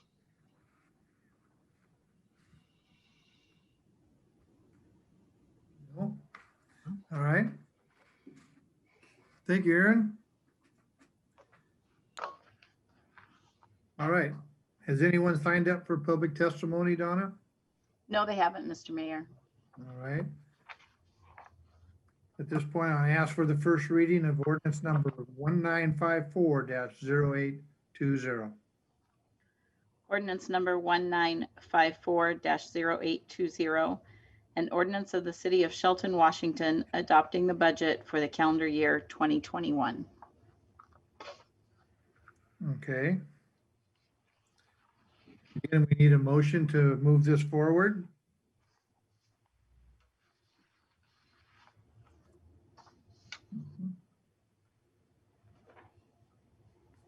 I move, and I hope I'm reading the right one because I've been going back and forth. I move to forward the 2021 annual budget to the November 17th council meeting for the scheduled second public hearing to allow the public another opportunity to be heard on the budget under consideration. All right. A second. Second. All right. Thank you, Joe. Any Was We're it on the Joe? race to Was it second James? today. Who was it? Who did that? That was Joe. Okay, thank you. Any more questions or comments for Aaron? Just want to say thank you. Thanks for answering all my detailed questions. I really appreciate it. I figured if I studied it pretty hardcore, you know, you had to ask some or answer some questions, right? All right, we have a You have to motion pay and a second. taxes. Oop, sorry. We have a motion and a second to move forward the 2021 annual budget to the November 17th council meeting for the scheduled second public hearing to allow the public another opportunity to be heard on the budget under consideration. All in favor? Say Aye. All opposed? Motion carries. This public hearing is closed and we will resume the regular meeting. All right. Okay, now we have a resolution regarding APSCO sole source. Public Works Director Jay Harris will share the details. Evening, Mayor, Council, Jay Harris, your Public Works Director. We're going to talk main wastewater treatment plant. So at the plant, which I don't know if all of you have had a tour of the main plant or the membrane plant, but if not, call me and I'll get you out and around to show you some of these facilities if you're interested. But the main plant, we have oxidation ditches. What the oxidation ditch does is to break down mostly the solids component in the wastewater. With that, we use an aerobic process, aerobic bacteria. And so we have to put air into the water. There's 5 turbo blowers at the main plant. And we have fine bubble diffuser curtains in each of the 2 oxidation ditches. The 3 out of the 5 turbo blowers have failed. The actual blower still works, but there's a variable frequency drive that controls the motor, and this allows the fans to change speed to get the diffusers at the proper rate. So we have 3 out of the 5 that have failed, and the 4th one is showing signs of failure. And so we need to order some parts is what we're doing here, and get these parts into these turbo blowers. The turbo blowers are proprietary. You can't just go to the hardware store and buy these parts. So that's the reason for the sole sourcing is we need to go through APSCO and to buy parts for the APG Neuros turbo blowers. And so that's what the sole source part of it. And then we're a little bit over the city manager's signing authority of $30,000 that you guys did some meetings ago. We're at $32,000 to fix these. We are taking this out of our equipment repair line item. And so this is something we need to do to keep our treatment processes going. In the future, I've talked to our finance director. Everything has a life, whether it's an automobile or a turbo blower, and we're going to be working on some replacement schedules for some of our equipment at some of the factories, right? That we need to be on that. We shouldn't be down 3 blowers right now. That we should have just been rolling them out regularly. That's the type of program I'm used to. Same thing with the pumps at the plants too. That we need to invest in some newer pumps also. I'll be talking to you guys a little bit more about that at another time. But tonight we need to sole source this particular vendor and get the city manager authorized to sign for the procurement. All right. Well, is there any public comment, Donna? No, Mr. Mayor. All right. Anybody have any questions for Jay? I'm just glad to see that staff is continuing to be committed to asset management and looking forward at how to take care of what we have so that we can better serve our citizens. And I just very much appreciate the hard work of Jay and his team and finance and everyone involved to continue to move this forward. You're welcome. Yeah, thank you very much. And I think that there's an opportunity to further tell the story about what we do as a city. And I know that we're in COVID times right now, and I think we've got some students and whatnot that might be willing to make some films or record, what we do here in this plant. I don't think that you all get enough credit for what you operate there. So maybe there's an opportunity for us to film some of the stuff that we do and start putting videos out. Yeah, I actually worked on some of those programs when I was at Newburgh. The wastewater end of the system is expensive, and we need to promote ourselves and get information out to people about exactly what does it do. You look at the discharge into the bay, and there's shellfish growers out there, and we have some of the highest water quality going out of our plant. And due to Brent Armstrong and his team out there, are doing a great job keeping us in compliance, keeping new parts going at that plant. It's an aging plant is key, right? You got to maintain your automobiles and everything else. This is no different. Yeah, kudos to the guys down there. And then also to our planning team. Gray and Osborne is working on the wastewater master plan update right now. I'm in weekly phone calls with PhD engineers about treatment processes and piping conveyance and pumping and that sort of thing. And we have top-notch consultants and staff. So kudos to everybody. The other part I wanted to mention, just to tag on to that, is our Spotlight Shelton events that we had planned and started, and now we're not all able to get together and talk about things like that.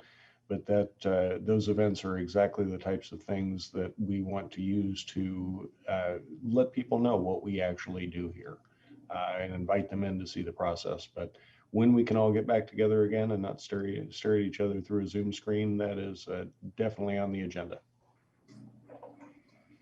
And Jay, I got a question for you. Yes, sir. How long have these 4 what do you call them, blowers, been out? Yeah, so I asked the same question about a year and a half. The first one failed, and then the next one, then the third one was recent. And so they were backups. The plant is designed for larger capacities, obviously. And so the first one or two wasn't a big deal to the crew. But when they lost the third one and then the fourth one started getting a little glitchy, it was like, you know, we need to do these now. And so in the future, though, we know how many hours are on these particular types of machines, and then regular maintenance, you know, will define us just replacing parts that are worn at 80 or 90%. Another change I'm making at the plants is I'm talking to the union in the near future here about moving someone to a full-time mechanics position. Right now, all the operators are doing the mechanic work. I'm used to having at least one senior mechanic, and that's their sole duty, is to watch stuff like this and be repairing these things, and have an operations and maintenance plan. So I'll be working towards moving a operator into an actual mechanic position, and so we really have someone designated doing these type of things full time.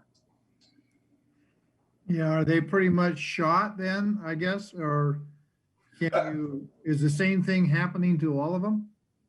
Yeah, that's similar. And so it's a variable frequency drive. The motors are still good, and the turbo blowers, the fans and stuff are still good. It's just one of the drive components that ramps them up and down is what we need to replace. It's a wear item. It's pretty common. They use VFDs also on pumps. And what it does, it allows you to change the speed of the pump or the fan. That's the failed component here.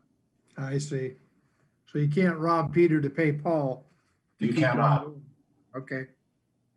All right. Okay, staff recommends the council concur to move this item to the action agenda for the next November 3rd meeting. Good. All right. Next item on the business agenda is a resolution number 1179-1020 for Tyler Energov. Administrative Services Director Michelle Sutherland will give us more information. Good evening, Mayor and Council. Hopefully you can hear me just fine. Just fine. Wonderful. In order to address the strategic goals of the City Council, including accountable government, community life, and economic vitality, staff has reviewed various options to upgrade our technology services. The software services presented in the staff report discussed broadly will allow us to serve the development community more efficiently, track our assets in a cost-efficient manner, and prioritize maintenance activity, and allow city staff to quickly engage with Shelton citizens and businesses on a wide variety of concerns through an integrated platform. All of these capabilities contribute to city employees, creating an environment where City Council strategic goals can be met. Because Tyler Technologies currently provides our financial management software exclusive of the budgeting function, and because the city has a strong preference for a single software solution rather than systems from multiple providers, Tyler Technologies is the appropriate vendor to ensure seamless integration of new software. Further, due to time constraints applied to the CARES Act funding from Washington State Department of Commerce, adequate time to appropriately consider other potential vendors is not available. What this will allow us to do is move with an aging network infrastructure that we currently have. It will allow us to move to a cloud-based system, utilize new modules such as Energov for permitting, planning, doing online reviews and requests of that sort. It has code enforcement modules. Also, there's a citizen and My 311. It actually allows citizens in the community to use either a desktop or their cell phone. It's got a very nice setup on the phone. If they see a pothole in a road or if they see a stop sign down, they can immediately go on and report that through the My 311. The My Civic is actually a wonderful app. It allows anyone to look up the city of Shelton, and we can configure that however the council and staff would like to do that. It allows us to see different events in the area, different options for dining, different things of that sort, but also provides the citizens of Shelton with the ability to pay their utility bills online, to contact a member of their staff just by using the wheelhouse on their cell phone. Along with that, there's an asset management system, which will allow us to keep better track of assets, maintenance, things of that sort, do work orders, and also a utility billing module, again, to allow citizens to pay online. And that will also bring us into PCI compliance. So this expenditure with a total cost of $137,671 will be paid from the city's general fund. CARES Act funding dollars will be utilized for $67,000 of that amount.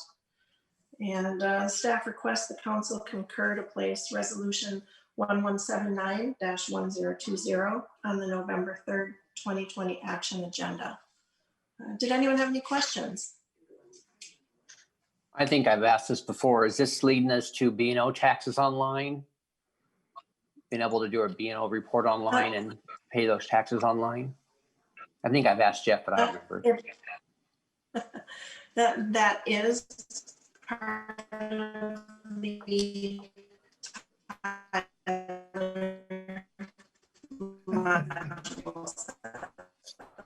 I didn't hear a thing you said. Yeah, Michelle, you locked up a little bit there, but yes, that is what we're heading toward. We want to be a fully online environment for those opportunities that people want to, even though we'll still be available here in person. Yes, it will allow us to be able to do that. The implementation schedule, we need to be wise about how we schedule the implementation. So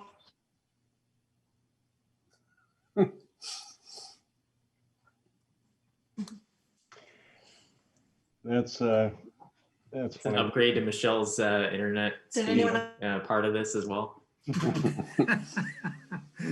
Yeah. Need to get her some fiber hood. Yeah. Now you're muted, Michelle. So I'm having terrible difficulty with signal this evening. Yeah. Had to go to several different. I think we got an answer to the question. Or are we good to go? Okay. All right.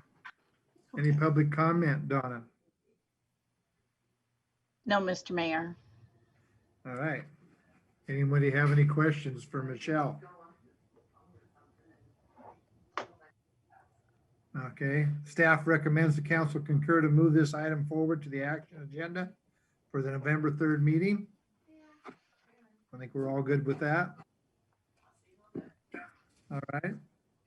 The last business item is a resolution number 1180-1020. Right Systems Statement of Work and Retainer. Michelle will share the details. If her mic is working. Is it working? Yes. Wonderful. So again, with this resolution for Right Systems, it's addressing the strategic goals of the City Council for accountable government, community life, and economic vitality in upgrading our technology services. The Right Systems Statement of Work and Retainer provides the city with the opportunity and capability to migrate seamlessly to a cloud-based computing environment, negating the need to maintain and upgrade in-house services and associated components such as HVAC systems. The cloud-based services will also enable most city employees to work remotely and still provide services expected by the citizens and businesses of Shelton. All of these capabilities contribute to city employees, creating an environment where City Council Systems Incorporated currently provides information technology support to the city of Shelton. And because the city has a strong preference for a single support vendor rather than multiple vendors to ensure seamless communication, Right Systems is the appropriate vendor to ensure seamless integration on new software. Again, due to time constraints applied to the CARES Act funding from the state of Washington, adequate time to appropriately consider other potential vendors is not available.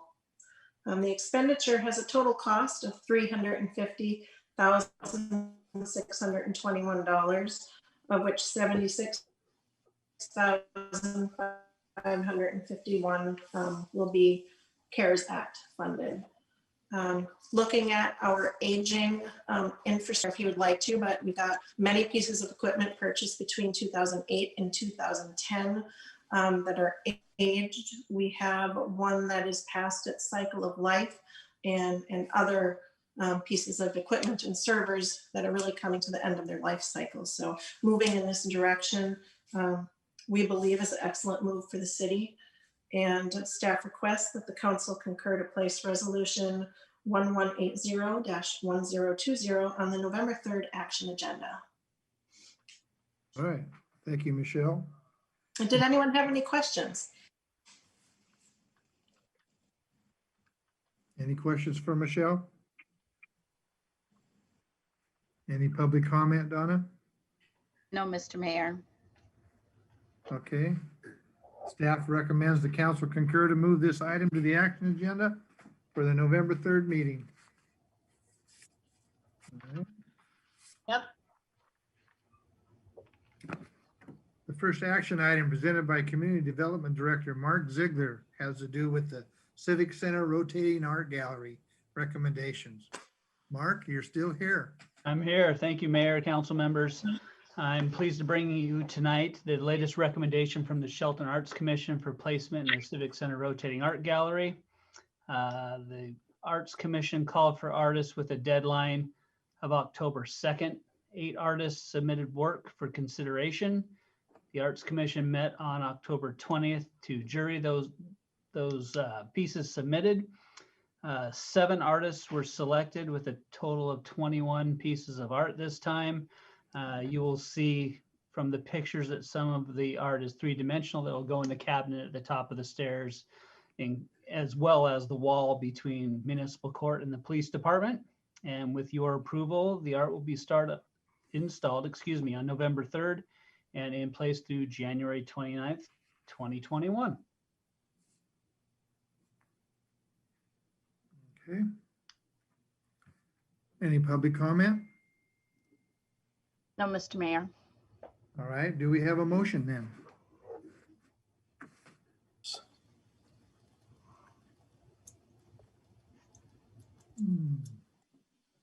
Let's see. I move to approve the Shelton Art Commission recommendations for placement in the Civic Center Rotating Art Gallery. Second. Okay, we have a motion and a second. We have a motion and a second to approve the Shelton Arts Commission's recommendations for placement in the Civic Center Rotating Art Gallery. All in favor, say aye. Aye. All opposed? Motion carries. The last item on the action agenda is LTAC grant recommendations. City Clerk Donna Nault will share the information with us. Point of personal privilege. Before we enter into LTAC discussions, I'm going to recuse myself from this conversation because I do work at the chamber, which is one of the applicants for today. So Donna, if you would please text me on my city phone or give me a quick call when you're ready. I'll return to the room. In the meantime, I will be off and away. Okay, bye. Thank you. Give me just a sec to find Deidre here on my phone. Okay. Mr. Mayor and council members, nothing has changed on this report from the last meeting. This is the LTAC grant recommendations. There are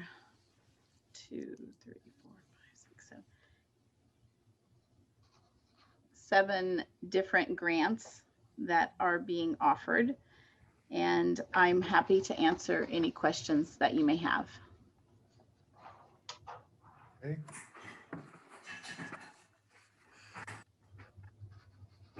Anyone have any questions? If not, well, is there any public comment? There's no public comment, Mr. Mayor. Do we have a motion? I move to accept the LTAC grant applications recommendations as presented. Second. All right, we have a motion and a second. Before I go any farther, Jeff, do you think I should recuse myself from this? No, Mr. Mayor, I don't think so in this particular instance. Okay. We have a motion and a second to accept the LTAC grant recommendations as presented. All in favor, say aye. Aye. All Aye. opposed? All opposed? No? And comment again, if these events don't happen due to COVID related issues or any other issues, they're not expended. That's Correct. correct. Correct, Okay. correct. We have made a few changes this year, so. And Uh, then you- I have a comment as well, and that is that if we are able to support as a city, outdoor events that, allow us to gather without, being a vector of, infections and whatnot for COVID, I'm full support in how we can, if there's a way for us to have Christmastown USA again, I think it's going to be real important for us to be able to celebrate that in the safest way possible. Yeah, Absolutely. I think Absolutely. everybody's on the same page with that. I have my fingers crossed, and I hope that can happen. all right. Maybe we need to prep that parking lot a little bit sooner so it's flat. Yeah. Okay, we'll move along to Mr. Jeff Knighton. Will you give us your city manager report? Should we wait for Deidre? We gotta get Deidre back. Yep. Yes. Sorry, Donna. I sent her a message, so I'm sure Okay. she's coming.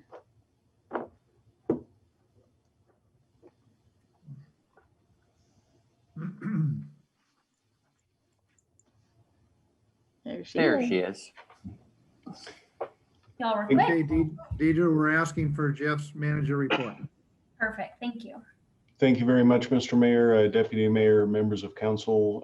Tonight, I really wanted to focus on our recruitment for our new police chief.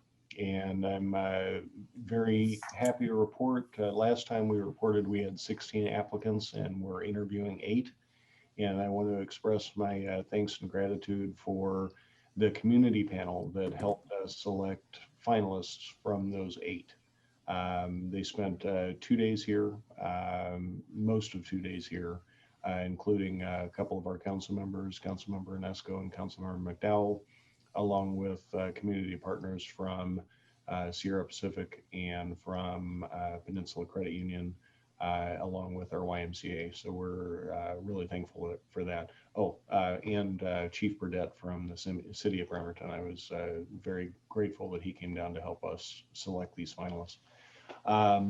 We have 3 finalists that I will be interviewing this week, along with a community panel or a community open house tomorrow starting at 4 o'clock. Each of the candidates will have half an hour to answer questions from the community, those that have signed up. We have several people that have signed up to ask questions, and happy to have that community participation. This is new to all of us. Typically, when you do a recruitment like this, you have an open house. It's much more public involvement. Although we are trying to get as much public involvement as we can in this process while we're dealing with COVID-19 and all the restrictions on gathering.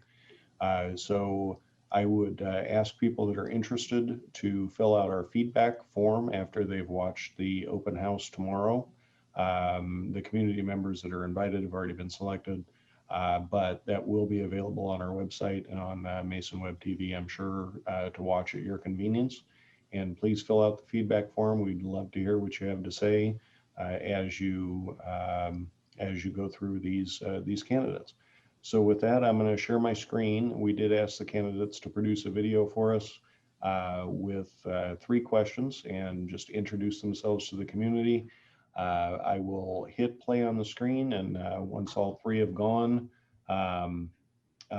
we will be ready to move forward. And I think that'll conclude my briefing, but I'll definitely come back and say good night to y'all. Hold on just a second.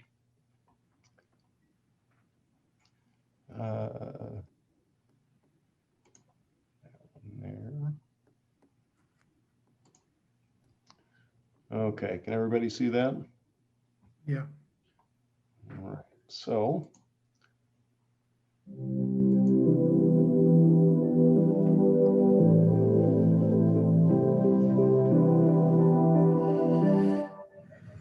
Hello, everyone. My name is Carol Beeson. Thank you for this opportunity to introduce myself. I am coming to you from my hometown of Poway, California, which kind of looks. And I've been having problems Coming to you from my everything, hometown so I'll of try Poway, again. California, which kind of looks like it could be in Washington. I've been a member of the San Diego Police Department now for 25 years. And my experience has made me a bit of a jack of all trades. I've worked 5 out of our 9 patrol divisions, and I have specialized investigative experience in narcotics, vice, sex crimes, child abuse, and internal affairs. I've also had the opportunity to work in community engagement assignments, to include a juvenile services team where we work closely with our community to reduce violence against juveniles in our community. I also worked on our homeless outreach team where we worked with our community partners and resource providers to help people end their homelessness permanently. I also served as the mental health liaison for the department, and I worked with hospitals and mental health facilities to help improve the way our officers interacted with people that were suffering from mental crisis. When I joined the police department back in 1995, I had an associate's degree in liberal arts. While working, I went back to school and I got my bachelor's degree in social science from Chapman University. And I recently completed my master's degree in law enforcement and public safety leadership from the University of San Diego. When I'm not doing my regular day job, I also teach report writing to the new recruits at the Regional Police Academy.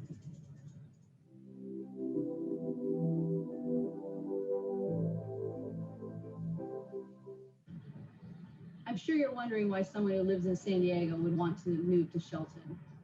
Earlier this year, my husband retired after serving the San Diego Police Department for 33 years. Next month, I will also be eligible to retire if I choose. My husband's ready to ride off into the sunset, but I still feel like I have more to contribute. So we saw the job announcement for Shelton and were immediately intrigued. My husband has always dreamed of retiring to an evergreen forest. So we immediately started looking at Google to figure out if Shelton would be the kind of place where we would want to live.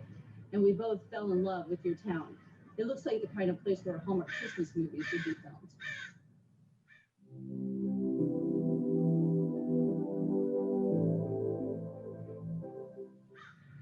I think I'd be a great fit for Shelton because not only do I have a great deal of varied law enforcement experience, but I grew up in a small town in Ohio. If I were to be selected to be your chief, I wouldn't be trying to make you into San Diego. Quite the contrary. I'd be committed to your vision, your mission, and your values. As you can see, I am very committed to the law enforcement agencies that I serve, as I've been with San Diego for the past 25 years. If I were to be selected to be the new chief at the Shelton Police Department, this would be my last department.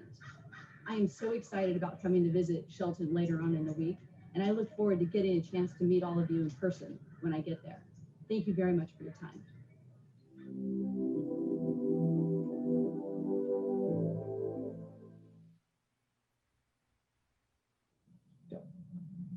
Hi, my name is Tom Pan, and I'd like to spend the next few minutes introducing myself to you.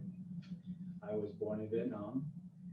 We came to America in 1975 when I was 7 years old. 3 days later, they bombed Saigon. Talk about getting out of the war zone in the nick of time. I've been married for 29 years. My wife is an elementary school principal. We have 2 adult children. They are both in education as well. I started my law enforcement career in high school as a police cadet. Then I became a community service officer after graduating from high school. I attended the police academy in 1988-89.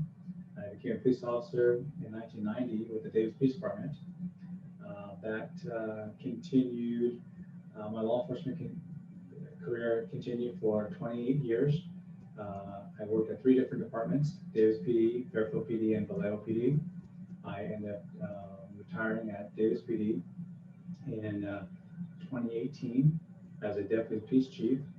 During my law enforcement career, I had the opportunity to work in different assignments. I was a patrol and motor officer. I was on a SWAT team. I was a use of force instructor. I was a DARE officer. Then I promoted to sergeant. As a sergeant, I worked in patrol, investigation, and traffic. I was supervised a countywide DUI task force while I was in traffic. I was also the field training coordinator and a crisis hostage team leader. Then I promoted to lieutenant. And as a lieutenant, I oversaw the patrol division. I became the crisis hostage negotiator commander and later became the assistant SWAT commander. I also work professional standards, which is involved internal affairs, the PIO, hiring, training, and recruiting. Then I promoted to deputy chief. As a deputy chief, I worked both sides of the house. I worked the operations side, which is patrol records, investigations, and communication center. And then as the administration side, I worked with professional standards, which is hire, training, recruiting, terminations, and evidence department, crime analysis, and volunteers. I have a bachelor's of science degree in operational studies from Cal State Long Beach. I'm also a graduate of Post Command College. My leadership style is, I believe in servant leadership. I believe that it's not about me, it's about serving others. It's about training others up and helping them grow in their career as police officers. I believe in being a resource to others. I also believe in lead by example. Accountability is huge for me. I expect that of myself and others. Mentorship. I believe hugely in mentoring, being a mentor myself and mentoring others to becoming future leaders in police organizations. So why Shelton? I know Chief Moody. He and I used to work together at Fairfield PD back in the day. He is leaving a department in good shape, as it will be an easy transition for the new incoming chief. After he speaks highly of the city and the police department, I believe that there's room for improvement and opportunity for growth, and I'll explore those areas as a chief. I believe my 30 years of law enforcement career and working in different agencies, ranging from 60 to 125 plus officers, my different assignments, my promotions has prepared for this position. My biggest asset is my ability to relate with people and get along well with people of different ages and from different backgrounds. I believe it's a calling of mine to serve others. I believe I was created to serve other people and help other people whatever needs they have. The Shelton community is no different than other communities. You have the same needs and wants in your police department as other communities do. I believe that my policing style fits the needs of the Shelton Police Department. Thank you for your time. Good evening. My name is Ron Schaub. I'm one of the finalists for your chief of police position. And I wanted to take a few minutes and just tell you a little bit more about my background, my experience, and my training, and why I would be a great fit for your department. I started with the Pierce County Sheriff's Department in 1994, and I've been with that agency for 26 years. I've spent a lot of time doing a variety of assignments, from patrol and investigations to schools, to field training work, to search and rescue, to Marine services. I've got a real breadth of experience in basic patrol functions and investigations. I promoted to sergeant in 2007, And in 2010, I was selected by the town of Steilacoom to be their next director of public safety. I was in charge of both the police department and the fire department. I served the town for 5 years and transitioned over to Pierce Transit and was their public safety chief for Pierce Transit Police for 3 years. I came back to the mothership, the sheriff's office, a little over 2 years ago, where I currently am manning one of the brand new positions in the department. It's called the programs lieutenant position, where I'm in charge of all the non-patrol programs for the department. I have everything from crime suppression, crime analysis, traffic, community liaison deputies, school resource officers, code enforcement, animal control, and our brand new program, which is the mental health co-responder program. I've also got a master's degree in public administration from the University of Washington, an undergraduate degree in history from Central Washington University, and I attended the 252nd session of the FBI National Academy back in Quantico, Virginia. Why is now a good time? Why is Shelton a good fit? I personally, I've been in a big department my entire career, except for my stints in Steilacoom and Pierce Transit. And the thing that I found that I enjoyed about the smaller departments is the sense of intimacy, the sense of connection to the community, and Shelton and this department fits that sense of intimacy and the connection to the community. Why now? For the first time in 20 years, Pierce County will have a brand new sheriff. I backed several candidates, but it is likely that if the most well-known of all the candidates is successful in his bid to become the next Pierce County sheriff, I've already been told I am not going to be part of their command staff. And so I'm looking in the last 8 to 10 years of my career to be able to go out and do work that I really enjoyed. I found that being both a sergeant and a chief, the most fulfilling work I've ever had a chance to be engaged in, because I love building high-performing teams. I love building a great work environment, and I love delivering, quality, excellent service to the public. And I see that opportunity in Shelton. I've had a chance to meet the town staff, had a chance to meet the city administrator and the chief, and I have to say that putting together a promotional recruitment process using virtual technologies, they did a fantastic job, and you, the citizenry, should be proud of the work that they did. And finally, I would say that is why am I a great fit? I've done the work of being a chief before. It's fun work, it's hard work, it's challenging work. I'm a known commodity. I've done that work for 8 years. My current assignment, I have 50 employees and about $7 million worth of budget. I have a proven track record of making the workplaces and the work environments that I've been involved in places that people love to work for me.